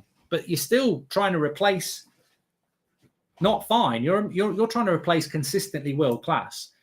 Man City with Sterling and Jesus going, they could be absolutely fine, but you're still replacing very, very good players that have performed. Look, again, it's very similar to Man United. There's some United fans who want Ronaldo to go because he doesn't want to be at United anymore, and I'm like, well, I want him to stay, but also, you are trying to replace somebody who's better than everybody in our squad. He's still one of the best strikers in the world. And some United fans are like, yeah, let's get rid of him. For what? What are you replacing him with? It's like Mrs. Goldbridge cooks me a lasagna tonight, which I really, really like. And I go, yeah, I'm not eating that. Throwing it in the bin before I find out there's an alternative. Like, this is the thing. And this is the challenge for Darwin Núñez and Erling Haaland, is to be better than what Sterling and Jesus operated as, better than what Mane operated as. And they may well work, but it's not easy. Jesus is better than Haaland, says Zane. Despite the Premier League being regarded as the best, players always seem to prefer Real or Barcelona. What's your opinion on this? Rog, you're right. There is a traditional, especially in Europe, slant towards Real Madrid and Barcelona because they're two of the biggest clubs in the world, and I think they always will be. But they don't have the best league in the world because they created this situation whereby they didn't want to share the wealth and distribution of La Liga.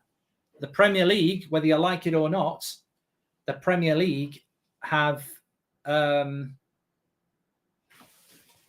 best brands, the best league, and that's Barcelona and Real Madrid's issue. That's why they want the Super League, because they haven't been able to create a league like the Liga.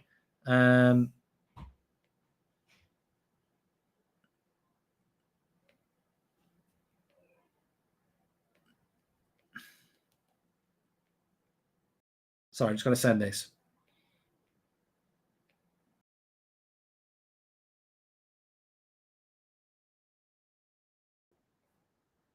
Okay.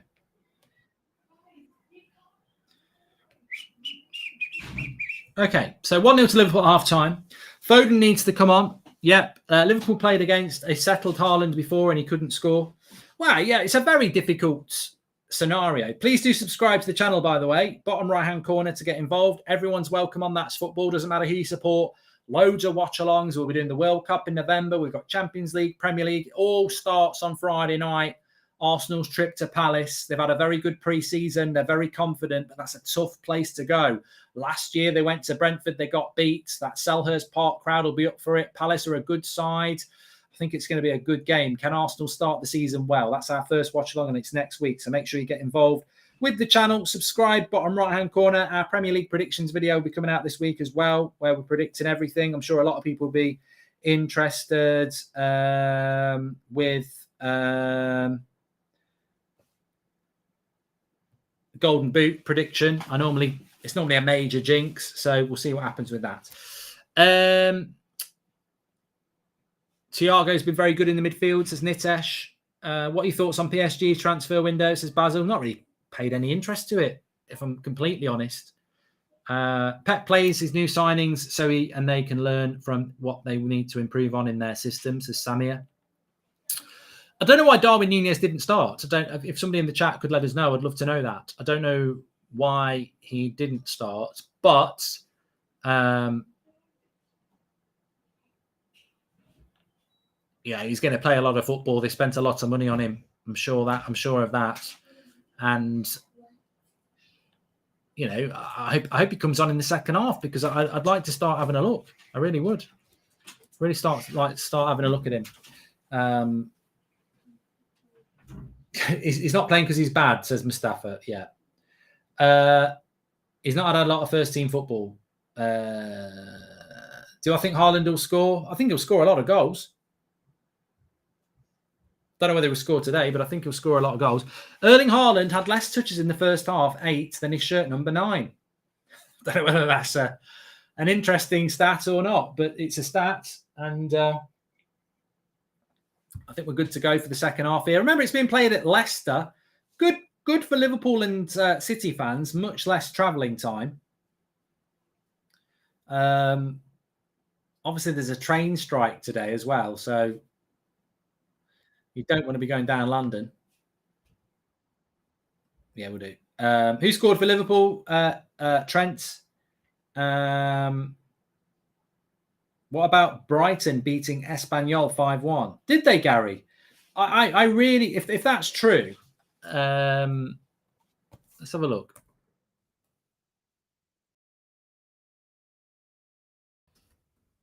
It really does fit into my theory that La Liga is crap. I'm joking. It really does fit into my theory that no, I can't find that they played. Oh no, they did play. Played at 3 o'clock.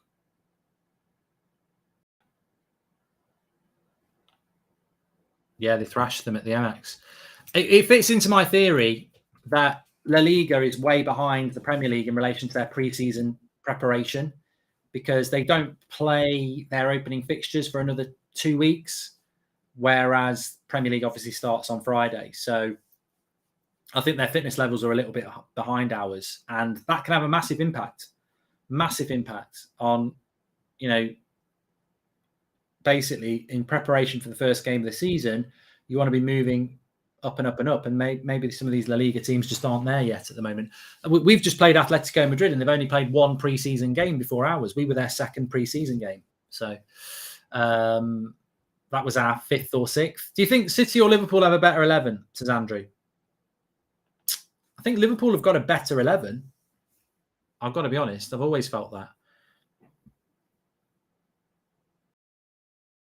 We are 20 seconds into the second half. Just coming up for 25.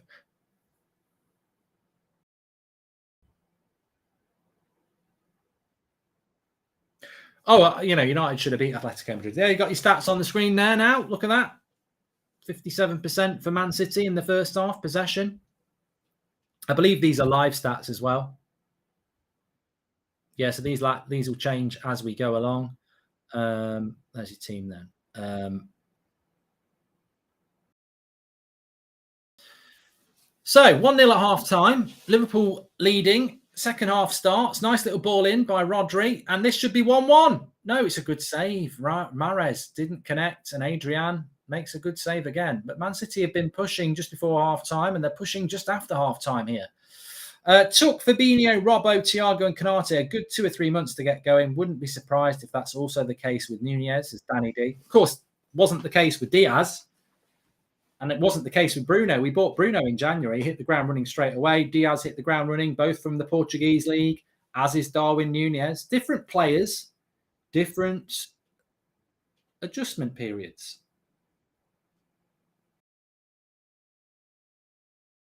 Goes straight to penalties, this, doesn't it? So I quite like it if it was a draw. I don't really think penalties are worth it when you've got to sit through extra time, but I don't mind penalties when it's straight to penalties.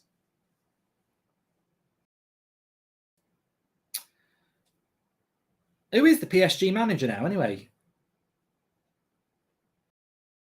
They've gone for somebody a little bit less glamorous, haven't they?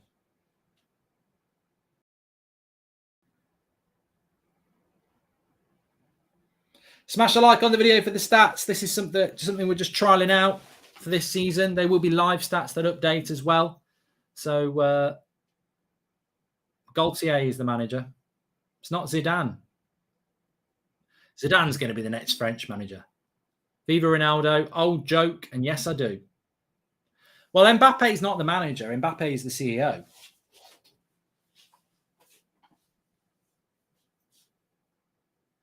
That Mbappe deal is just dodgy, isn't it? Yeah, he's the former Lille manager who won League One, says Farhan. It's not Jean-Paul Gaultier. I used to wear that.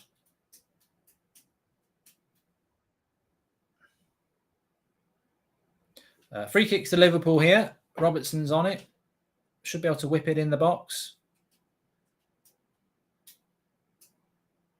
Colo Torre says Arsenal are looking lethal recently. Look, you're looking good. I'm not going to, on this channel, I'm allowed to be less biased. And you are looking good, but I wouldn't fancy Palace away first game of the season. I think the only two teams that I think would be reasonably okay with that are these two. I think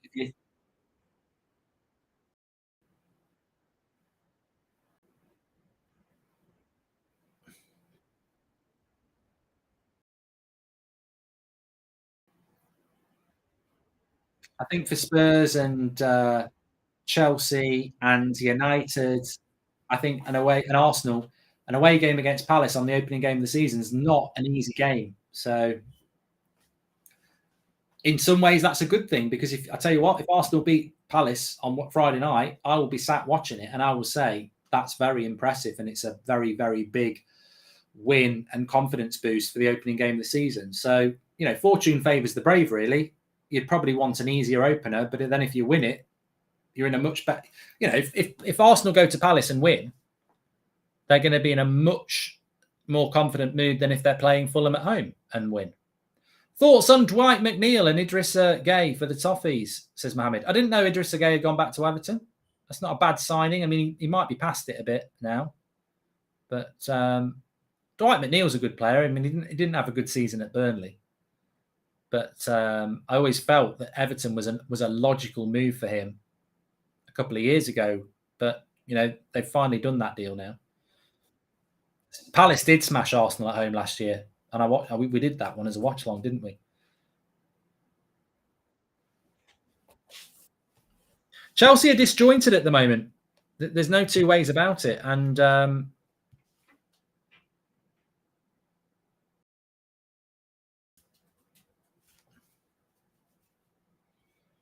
we mustn't pretend otherwise. I mean, I think Chelsea are in a very different situation to United, but I do think there is a similarity there, that neither of us are ready for the start of the season, and neither of us have got the transfer business done that we needed to. Of course, Chelsea's big excuse is they've just been bought by new owners. United's excuse for not getting business done is, well, there isn't one. Please do subscribe, by the way. Bottom right-hand corner, we're on the road to 717,000. Thanks, everyone who's tuning in. Remember, everybody's welcome on That's Football, so do get involved when we're doing watch-alongs and stuff. You're all welcome on here. It doesn't matter who you support. Yeah, we don't discriminate at all. You're all welcome. There's some club fans I'd like to ban, but it's very hard to please. Diaz is such a baller. So glad my Reds got him. We struggle against Spurs, so I couldn't imagine adding Diaz to that Spurs attack. Thoughts on him? Nick, thank you very much.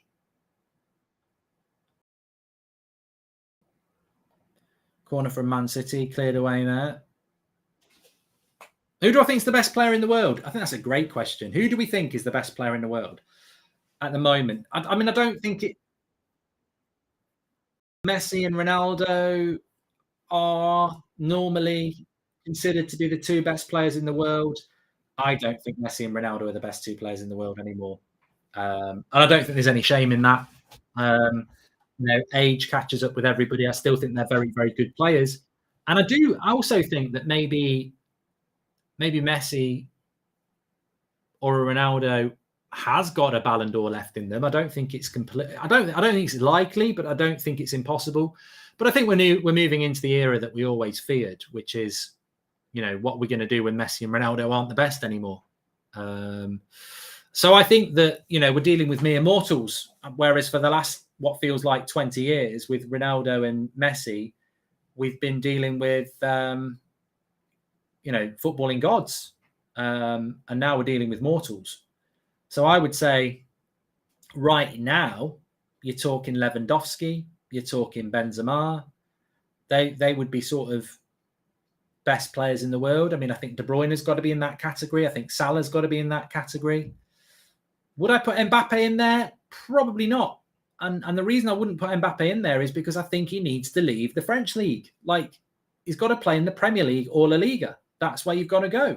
Lewandowski's gone from the Bundesliga because he wanted to test himself in La Liga. Mbappe could easily be one of the best players in the world, but I'm not going to give it to him when he's playing in the French league. He's got to come out of the French league. He's one of the best players in the world, but I think Benzema, Lewandowski, De Bruyne, Salah, they're doing it in very competitive leagues. And I'm sorry, I just don't think the French league. That's why I was very disappointed that Mbappe didn't go to Madrid, because I was like, we're finally going to get to see him playing in one of the best leagues in the world. There's no doubt he's one of the best players in the world, but I don't think I'm not giving him the best player in the world because he's not doing it. He's not doing it week in, week out. And I don't understand why he didn't want to do that. Well, I can probably think of 200 million reasons why he doesn't want to do Bundesliga isn't competitive. Well, exactly. I think it's more competitive than the French league, but it's one of the reasons that Lewandowski wanted to leave it and go to Barcelona, because he wants to play in La Liga. So for me, best player in the world, I would say Benzema, Lewandowski, Salah, or De Bruyne at the moment. And, there are some other worthy causes. I think defenders get a bad deal. Van Dijk's fantastic. Here's Grealish on the left-hand side. Crap cross. Crap cross.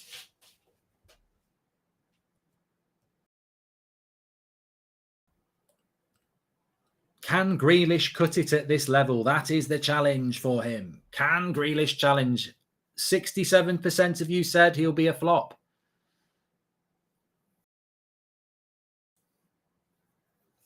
I've always said that I can see Grealish playing for Everton in the next 3 years. That would be a drop-off, wouldn't it? I think this is the big season for Grealish. He's been at Man City now a year, £100 million player. Got to start consistently delivering for Man City this season.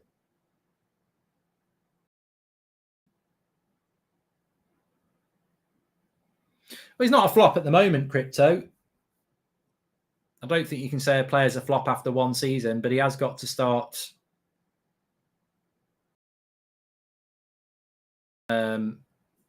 delivering.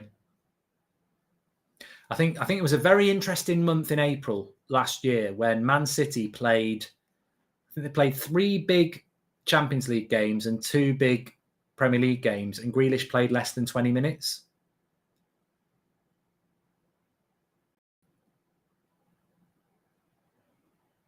He's got to start being a trusted starter in the big games.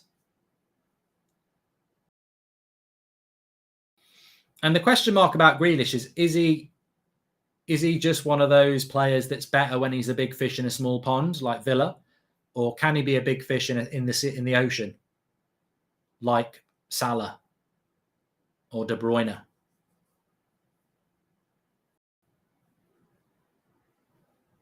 Spurs are going to be very interesting this season. Nuggets just said, what do you think about Kane and Son? I think Spurs are going to be very interesting this season. It wasn't a surprise to me that they got top 4. A couple of interesting subs here. Foden and Alvarez time. Very interested to see what this Alvarez is all about. Prolific for River Plate in the Argentinian league. Was linked with United. But Man City got him. Mark, we used to scream at the keeper in Mexico too. The Federation had a fine because of it. Grealish will end up at Newcastle or Arsenal, says Paolo. Thank you very much for the super chats.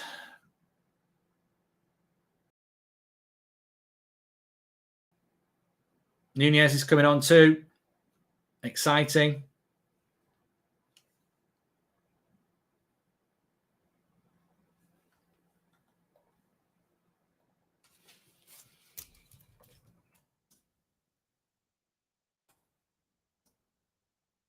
Wonder if he'll take off Haaland. Well, Mahrez is coming off. And Grealish. There you go. We're just talking about Grealish.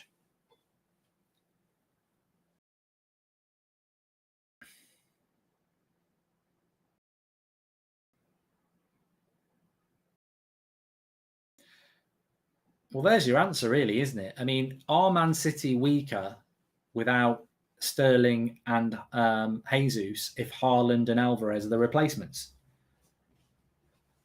They weren't weak last season up front, were they? Although he wanted a striker as well, didn't he? So maybe they are still a bit short in the front 3. Firmino off and Darwin Nunez on. This is probably what many of us expect Liverpool's front 3 to be this season. Salah, Nunez and Diaz. I mean, Jota might have something to say about that. I mean, Jota's a very good player for Liverpool. I think he's currently injured as well. But I'm excited to see what Alvarez is all about. Man City. I mean, great reputation from River Plate. Interested to see what he can do. Haaland looks like a player who likes more direct football. Do you think City will play a little bit more direct this season since Sharath Kamath coaching? Hi, pal. Hope you're doing well. I think the problem is it's not like Pep can suddenly make Man City a direct side because a lot of teams will play. Liverpool are happy to play a high line, so it looks like you can utilise Haaland against that. But when they're playing West Ham next season, there's no way David Moyes is going to play a line that can be exploited by a ball over the top. But Darwin Núñez is in, and bit of a heavy first touch, and he was offside anyway.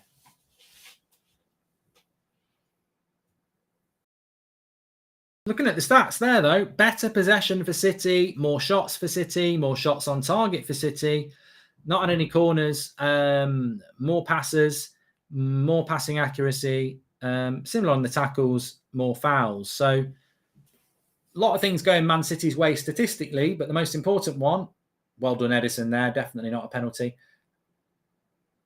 You can definitely see he gets the ball. But it's not been a bad game by City. I just, Liverpool have took the chance. Change your mind. I'm the first in line. Only I'm still free. Took a chance on me. That is a young front three for Man City's future, says Matteo Red Devil. It is, actually. You're right.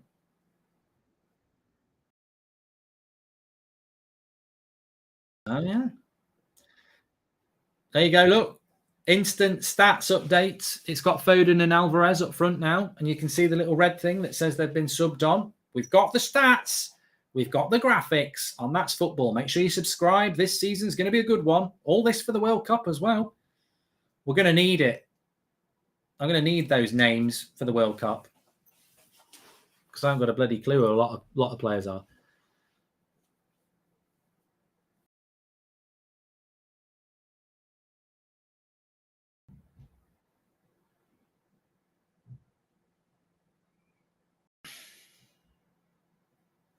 Oh, look at the turn of pace of Diaz here. Just steps away from Ruben Diaz, and the cross comes in. It's going to be too far for Salah, unfortunately, but he will pick it up on the far side. Liverpool retaining possession here. High-tech bridge as Martial. England versus Germany tomorrow. I'll be watching United. Ronaldo. 4 o'clock kickoff. United stands. City losing out in the attack because of Bernardo playing so deep, says Eddie.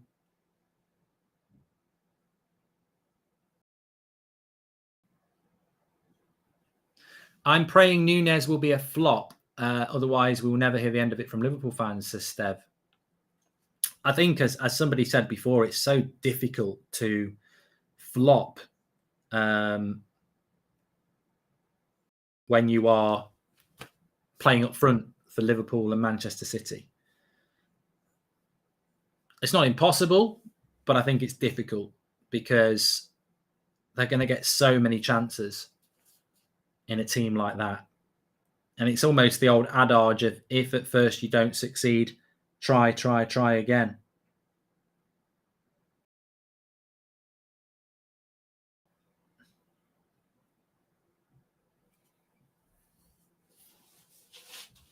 Haaland could miss 3 sitters and then score chance 5 and 6. He's got 2 goals. Let Man City win the game 2-0. Here's Foden. De Bruyne.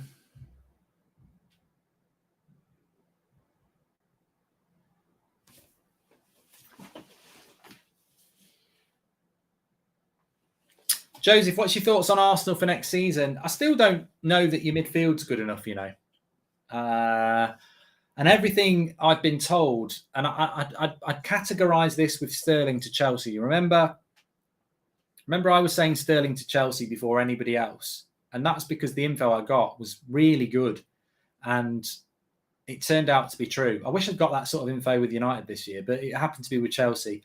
Same sort of info on Tielemans to Arsenal, that this will happen. So, if Arsenal add Tielemans into their midfield, I think that just gives them a little bit more. Because it's not always about whether Tielemans is better than what you've got. It's about depth as well. It's whether you get a big injury or something else. So I do think Arsenal still need some depth in the midfield. Who do you think will win tonight, Spurs or Roma? Studios didn't even know they were playing. Oh, this could be a chance. Slips him in. Darwin Núñez. Good save by Ederson. Straight through the middle. People will say he should have scored, but I think the keeper deserves a lot of credit. He was quick off his line.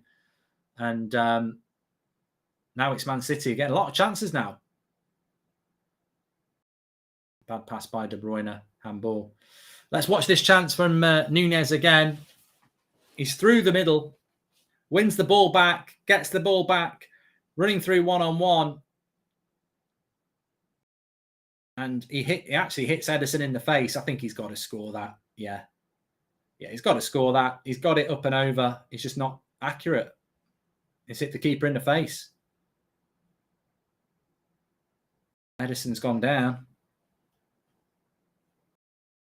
The battle of the flops at the moment. Haaland versus Núñez. You know they're both going to score 30 goals. He should have gone through his legs, but we're all geniuses in hindsight.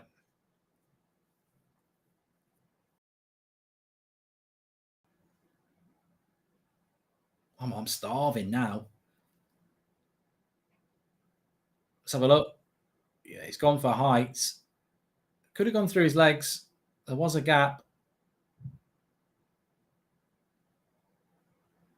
He's gone for heights.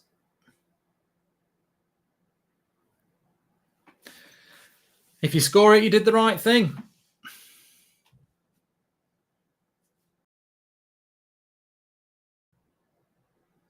Who would I prefer for United, Haaland or Núñez? I mean, I definitely want both. Either would be fine, but I'd take Haaland over Núñez. Yeah. I can see why Erik Ten Hag wanted Núñez. Banter aside, his pressing and off the ball movement is class, says Jay. It'd be a good signing for them. He will be. Please do subscribe to the channel, by the way. There's just a break in the game here. Bottom right-hand corner to subscribe. It's free to do it. Everyone's welcome on That's Football. Doesn't matter who you support. Get involved in the chat. Links to the video description. Mark, bottom right-hand corner. And also what you've got to remember about Jurgen Klopp is that he has this amazing ability to take a player that's good and make them very good, or take a very good player and make them world-class. He's just got such consistency at doing that. And whoever's behind the recruitment at Liverpool, there's different debates about that, but whoever's behind the recruitment, you've still got to coach a player. And if you look at Jota, he's a better player than he was at Wolves. Diaz has gone up in a very short period of time. Jordan Henderson, Fabinho, Mane, Salah, they've all become much better players under Jurgen Klopp. So Darwin Núñez, there's a very high chance that he's going to become a much better player. Chris says, describe your perfect fry-up. I mean, controversy here, but definitely bacon, hash browns, scrambled eggs, beans, mushrooms. I'll probably have a couple of grilled tomatoes and toast, black pudding, or white pudding. I don't mind. You get white pudding, Irish people know what I'm on about. But I'd probably leave bacon out. I'm not a massive fan of bacon on a cooked breakfast. I like bacon in a lot of other things. Like I like a pasta bake with bacon bits in it. I like a BLT, but I'm not a big fan of bacon on a cooked breakfast. Sausages will do me. Mark, at the moment, Jesus is the best striker in the league, worth 100 million now, says Zayn Miassi. Yeah, of course he is.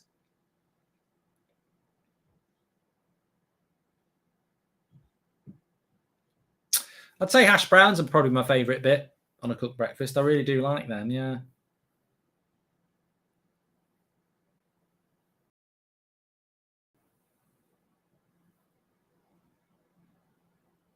What do I think of Vince McMahon retiring from the WWE? Well, Mustafa, I've heard he's isn't he 80 anyway, or 7? He's certainly late 70s, so it's probably about time.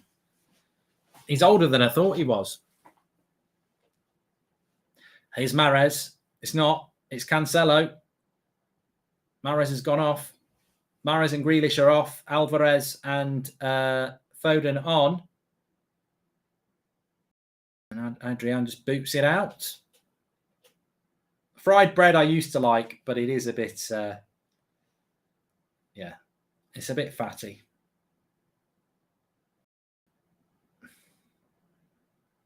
I think Cancelo might end up playing higher up the pitch, you know. I know it's only a number, but if you get Cucurella in, that's a handball. Not deliberate, but it did hit at Matip's hand. And now they're on the break. Liverpool, he wants to go to Salah here. He needs to go to Salah. He's overrun it, and Ake made a good tackle. 3v2 on the break again. Well, it's 3v3, but Salah was free. Yeah, I can definitely see Cancelo playing higher up the pitch and Cucurella coming in at left back.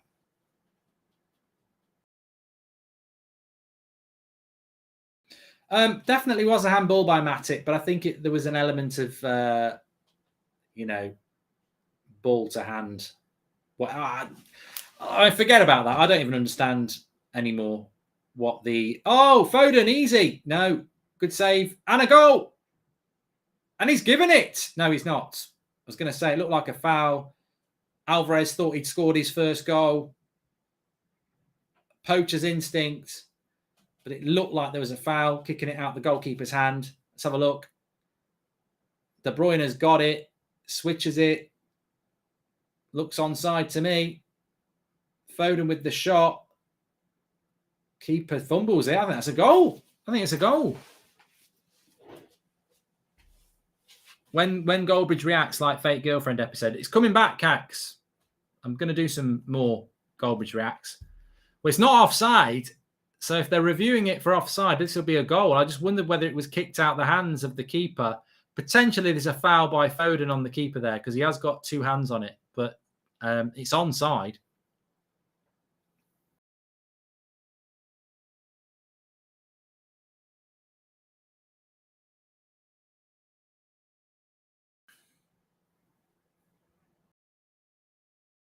Should be 1-1.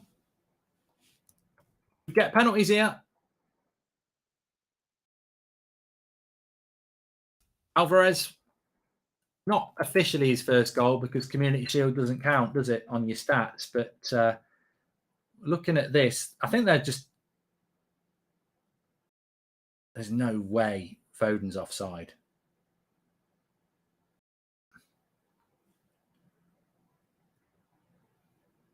I actually thought it hadn't been given for the foul on Adrian, but I don't think that's going to be a factor. So it's a goal, really. It should be 1-1. It didn't look like it was offside to me anyway. Okay, see how they cut to the crowd there, and there's like angry City fans doing the wanker side and shouting F off. Get a life, mate. Calm down. It's the Community Shield. They're just doing their job.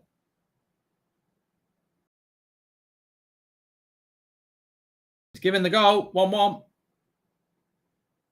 Told you. It's a goal. 1-1.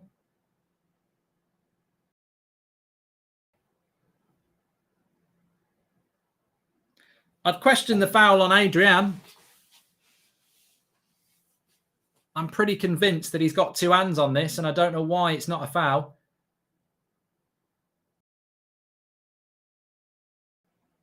I don't know. I'd have to see that again. Vince retired because of some allegations against him and paying people off. His daughter and Triple H are in charge now, says Jack. I mean, I thought that was a foul on the keeper. I've got to be honest. Don't know why it's not given. He's clearly got two hands on the ball and Foden kicks it out. So, but 1-1 could get a penalty shootout. It's a goal. Alvarez has his first. I mean,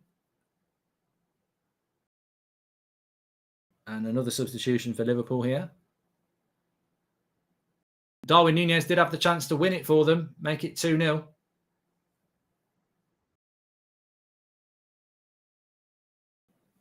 Was it not? Is it not meant to put scorers on there, or is that?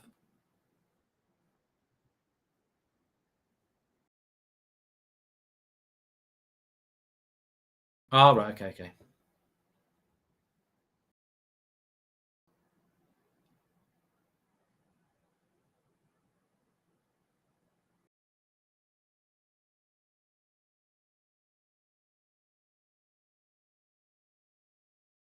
Now, you should see on the stats when it's changing between the teams that the substitutions will automatically come onto the page as well. As you can see, Nunez is on, and it's got Harvey Elliott on as well on the right-hand side. But Trent's gone off, so you can't see it. But when it goes to the Man City team, it should have the scorer for you on there as well when it changes in a minute.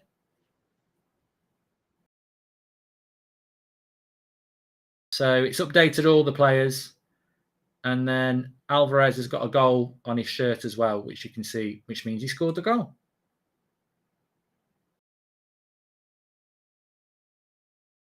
Paramedic says it was a foul on Adrian. I thought it was a foul on Adrian, but I don't get involved in that stuff. It's so hard to see what's a foul and what's not a foul and what is a red card and what is offside and what is a handball these days. There's probably a new rule. In fact, there must be some new rules this season. But Man City are pushing harder now. And they could win this in normal time. 15 minutes to go. It goes straight to penalties, Jack. Yeah, which is good.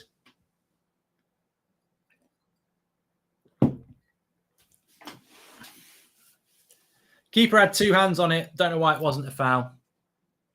I'm going to tweet it just to wind people up.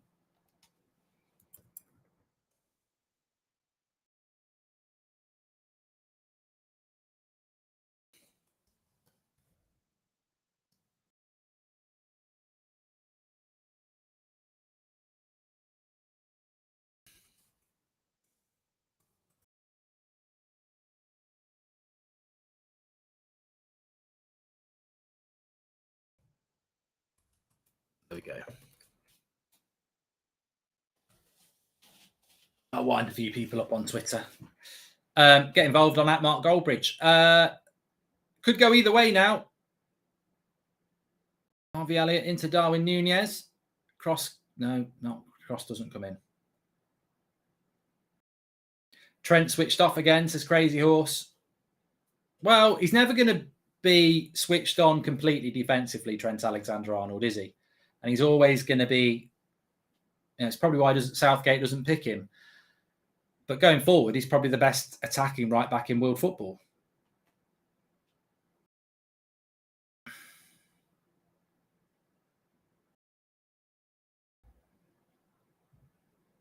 But these two teams evenly matched again. And you suspect that will be the case this season again.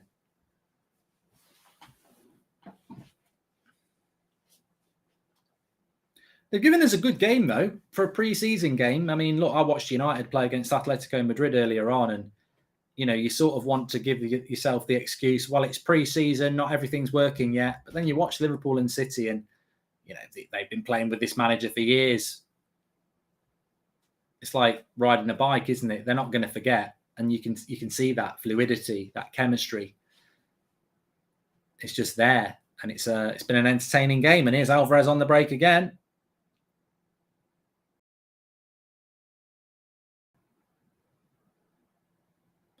Doesn't naturally look fluid, Alvarez. Again, he's going to have to be a work in progress. I mean, he's got a really interesting season ahead, Pep. And I do wonder if that's his plan, is to get Cucurella in and push Cancelo further forward, because he's got 3 projects this season: Alvarez, Haaland, and obviously Grealish. It's a big year for him. How about Russell getting pole today? Any more F1 watch-alongs? They were good. I enjoy them, Anthony, but I mean, I can't do it tomorrow because it clashes again with United watch-along. So I'll be watching it, and then second half I'll just have it on while we're doing the watch-along. But yeah, it should be a good race tomorrow. 2 o'clock, isn't it?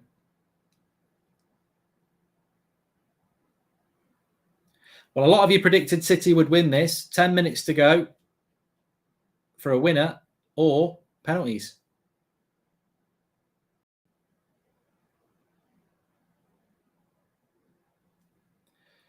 What do you think about Harvey Elliott? I mean, I've never been that impressed with him. A lot of Liverpool fans really think he's going to be something special. I think he's, I think he just looks all right. I think he'll end up playing for Fulham or something like that. Might be completely wrong.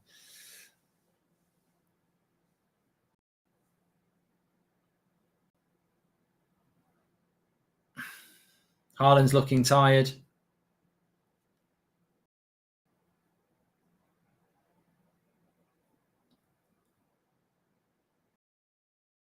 Alvarez is going to be good, says Stevie.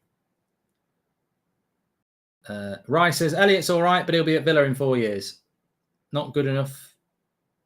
Decent before his ankle injury, says Daniel. He came from Fulham, says Ghost. Might be going back there. You can always go back. Milner's come on at right back for Trent now. Darwin Nunez does well there. Nice little link-up play with Salah. He's up against Aki. He'll fancy this, Salah. Cross. Well, Darwin Nunez wants a handball. I'd be more thinking why he didn't score it in the first place. I mean, that was a delightful cross by Salah. He's free on the back post, and he gets it all wrong, and he heads it. And they want a handball. How is it not a penalty? I've not seen it back. Cross comes in. He should score this header no matter what. It is a handball. But to be fair, that header was going well wide. Well wide. He didn't take it very well.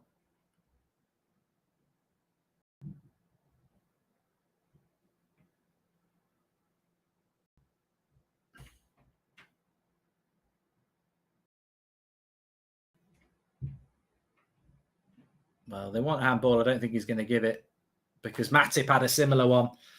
I think it should be a penalty. I do think it should be a penalty. I think it's... he's going to have a look. It's going to VAR. This will be a penalty. Penalty to Liverpool. This will definitely be a penalty. If they're asking him to review it, he'll give a penalty here. So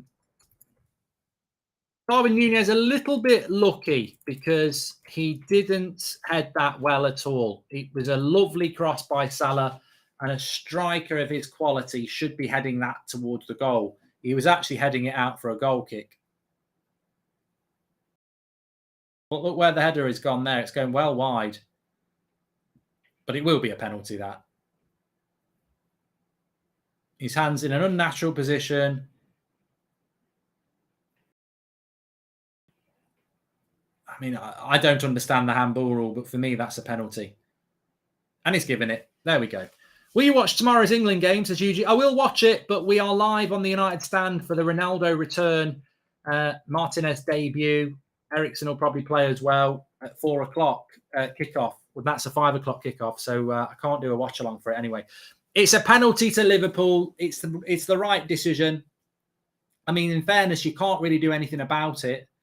I have seen penalties not given for that. There was one Man United had at Chelsea before.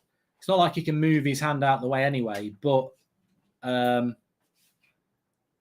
think Ruben Diaz is saying, what am I supposed to do? It's a natural body movement. I do have sympathy for him, really, but I don't understand the offside rule, and I'd want a penalty for that if that was United. So 8 minutes to go. Penalty time. I mean, Diaz is very unlucky because if Nunez hadn't headed it so badly, I mean, that was going to hit the corner flag, that header. Man United are the best. Sorry, don't think you said that. Sleep Tight says, I love you, Man United are the best entertainers. Okay. Please do subscribe to the channel, by the way, bottom right-hand corner. That's Footballs for Everybody. Everyone's welcome on here, no matter who you support. Obviously, we've got the first Premier League watch-along on Friday, Arsenal against Palace. Big weekend ahead, World Cup and all sorts coming up on this channel. So make sure you subscribe, bottom right-hand corner. It's free to do it. Mo Salah with the penalty to make it 2-1, and he does make it 2-1. Keeper went the right way. For a minute, I thought he was going to make the save, but it's a low penalty into the bottom corner. Ederson goes the right way, so I suspect this was a very good penalty. He's hit it low, like I say, and the fact that Ederson, a keeper of that quality, didn't get a hand on it means it must have been a very good penalty. Let's see. Let's watch it back. United did play today. They lost 1-0 to Atletico Madrid. I didn't get a great connection. I think Ederson probably thinks he should have saved it.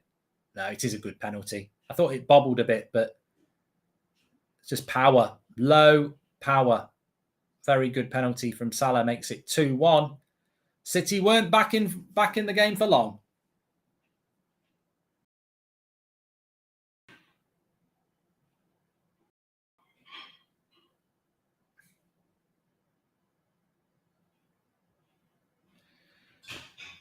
City need an equaliser to push it to penalties. Can they do it? I'll tell you what, I'm knackered I am. 2 watch-alongs in a day. I know I do it a lot normally, but I haven't done it all summer. Need to get back into the rhythm. Game over, says Anne. I don't know. Thiago's off. Keita's on. Jamie still thinks City will win it. I am on the United stand at 8 o'clock. Lots to talk about. Sesko and a bit about De Jong as well. A bit about the performance today. Ten Hag's comments as well. It's been I tell you what, though, it's been a competitive game. And if you look at those stats there that are updating live, 57% possession for Man City. They've had 12 shots to 11, 7 on target, more corners for Man City. It's been a pretty equal game. Pretty equal game.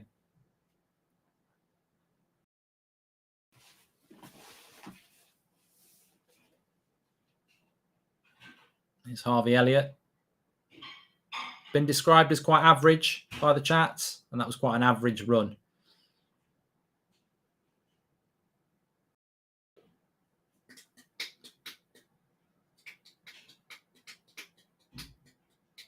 Carl's not a big fan of Keita. I thought Keita was going to be a good signing. In fact, he is a player that's probably not hit the development heights of many other of Klopp's signings. Here's Salah. He's got lots of players around him. And he's managed to get past Cancelo here. Keeps the ball nicely. Gives it into Milner, into Elliott. Nice little ball into Keita. And he wins a corner.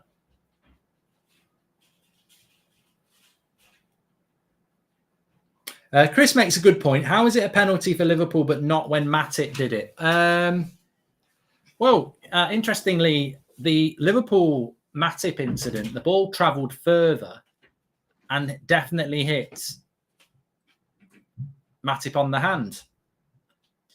I don't understand the handball rule at all, but I would suspect that it wasn't given because it was ball to hand and his hand was in a natural position. Oh, Nunez again. Could have had a hat-trick. Could have had a hat-trick.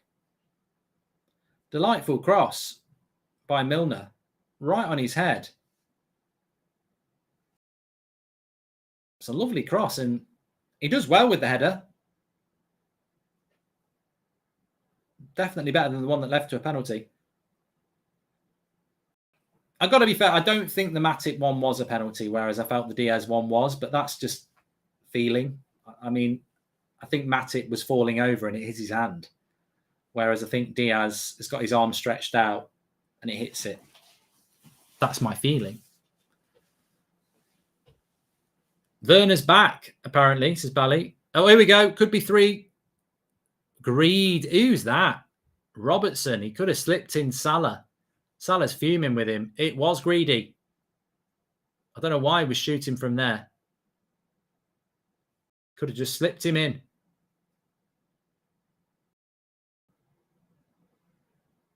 Never looked up. He was never looking up. He was always going for goal. Salah would have been one-on-one. It's only pre-season.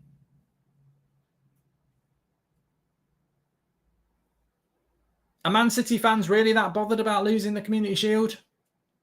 I remember when United used to be in the Community Shield every year, and I was never that bothered about it. It was nice to win, but I couldn't give a shit about losing.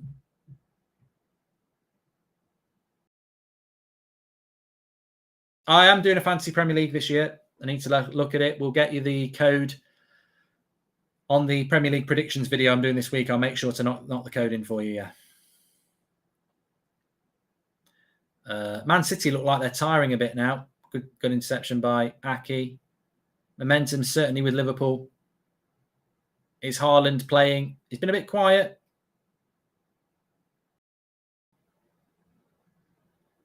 He's caught Van Dijk in the face there.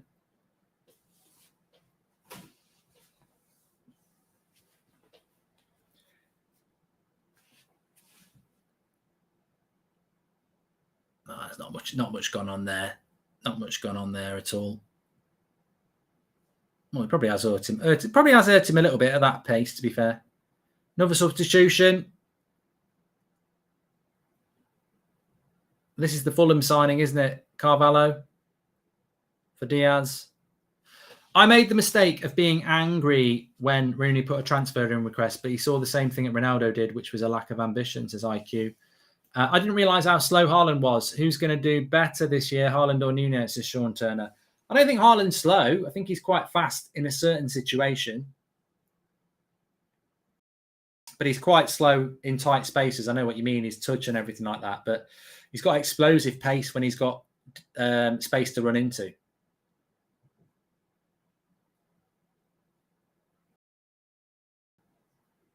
It'd be interesting. I think there's a lot of goals to be scored between Nunez and Haaland. In fact, my golden boot predictor will be Haaland or Nunez. I think they'll get loads.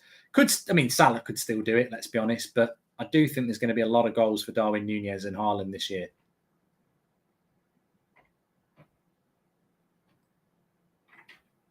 Uh, 7 minutes added on. I don't know where he's got 7 from. Still plenty of time. If you had to sort positions based on importance, which positions would you keep in top 3? Would you keep in top 3 in the Liverpool system?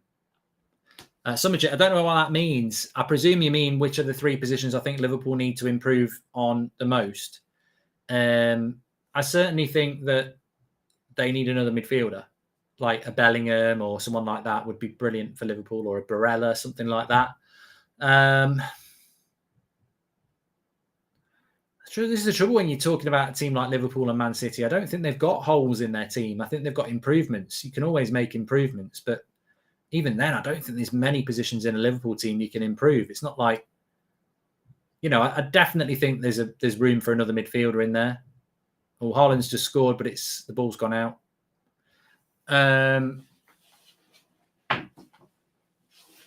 Mark, you said it would be interesting to see where both teams are in comparison to us, United. What are your thoughts now? Miles ahead, Jay.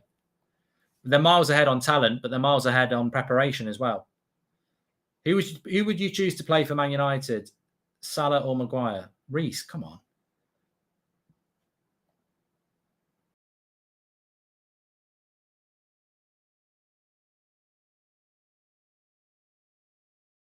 I think you can solve the United question quite easily. How many United players who started today would start for either of these 2 teams? And none. Literally none. There is no United player who started today who would start for either of these teams. Not one. Maguire or Lindelof don't start over either of these 2 centre-back pairings. Malacia doesn't start over Robertson and Cancelo. Dalot does not start over Kyle Walker and Trent.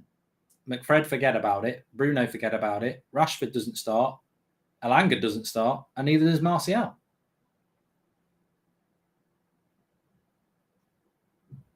That's the enormity of the job.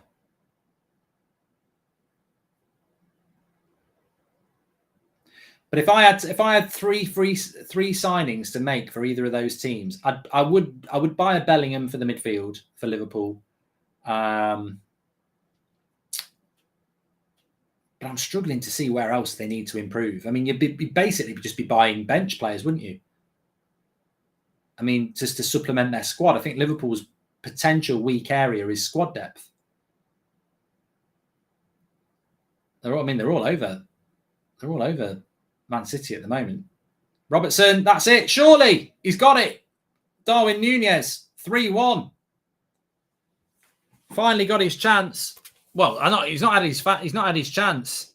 Had loads of chances, and you know what? In a way, that proves my point as to why Nunez and Haaland won't flop at Man City. That goal has just proved the point. If he was up front for Man United and he's missed those 2 chances, you go, flop, he's a flop, he's a flop. But when you play for Liverpool or you play for Man City, you can miss 3 chances and you'll get a 4th and a 5th. And Darwin Núñez has missed 2 good chances, 1 half a chance, and then he scored. And that's why he will not flop at Liverpool, because he will get 5 or 6 good chances a game. And even if he misses 3, he'll probably score 1 or 2. And that is why I don't think Haaland will flop at Man City either, because they're going to get so many chances. They can afford to miss 1 or 2. Andy Cole's a prime example at United. Andy Cole used to miss quite a lot of chances, but he would always get another chance and another chance, and he'll score. And that's it. And he's only been on the pitch, half an hour? And he's definitely missed 2 chances you'd expect to score. He had half a chance with a header, which he maybe thought he might score. Then he scored that one. You just keep going, don't you? And he'll get a lot of chances.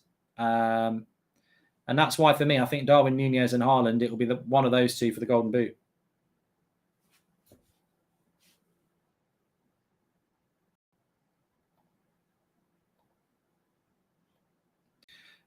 Sancho over Grealish, in my opinion, says Lars.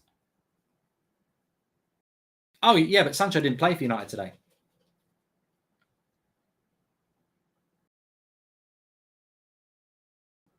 I'm so hungry. I'm starving. I am live on the United Stand at 8 o'clock. Lots to talk about. Please do subscribe to the channel, by the way. Bottom right-hand corner. It's good to be back doing stuff on That's Football. Some interesting new stats, graphics, and things to bring to you this season as well. So make sure you get involved. Everyone's welcome on here. That's Football. Subscribe. Bottom right-hand corner. Lots of watch-alongs. Our first watch-along of the Premier League season is next Friday. Palace against Arsenal. Arsenal fans very excited and optimistic about their season ahead. But I tell you what, it's a very interesting game to open the season up with, visiting Crystal Palace. I think it's going to be very interesting. It is actually 3-1, not 2-1. Jamie says 2-1. It's just updated there, Jamie, at 3-1. And you can see Núñez has got a goal next to his name. He's a scorer. The other 2 have gone off, Salah and Trent.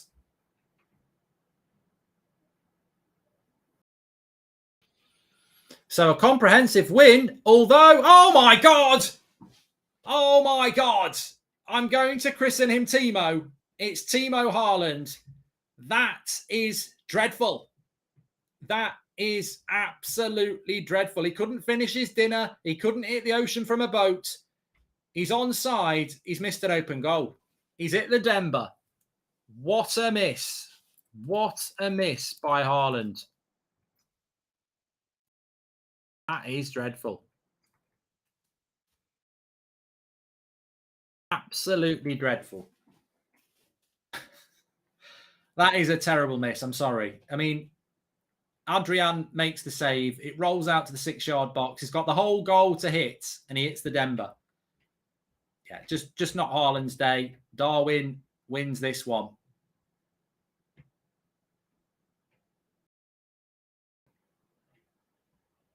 Two big chances for Haaland in the first half. He went with his left foot when he should have gone with his right. I can't give an excuse for that one. It's an open goal. He's gone with his left and he's hit the bar.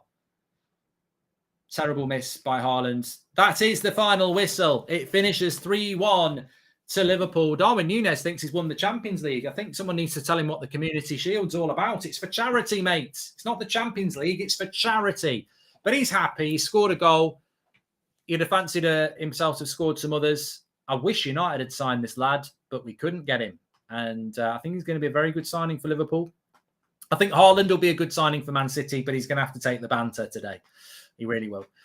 So it finishes 3-1 to Liverpool. 3-1 to Liverpool. And thanks, everyone, for tuning in. 15,000 of you in the end. Make sure you subscribe on your way out. Big shout out to Drawty and all the graphics we've got going for this season. Really excited for it. We'll be back in the week with Premier League predictions. We're going to rank the home kits and all that, building up towards Liverpool against Arsenal. Arsenal against Palace next Friday night. I'm on the United Stand at 8 o'clock, and I'll see you on there. Thanks, everyone, for watching. Take care. I'll speak to you.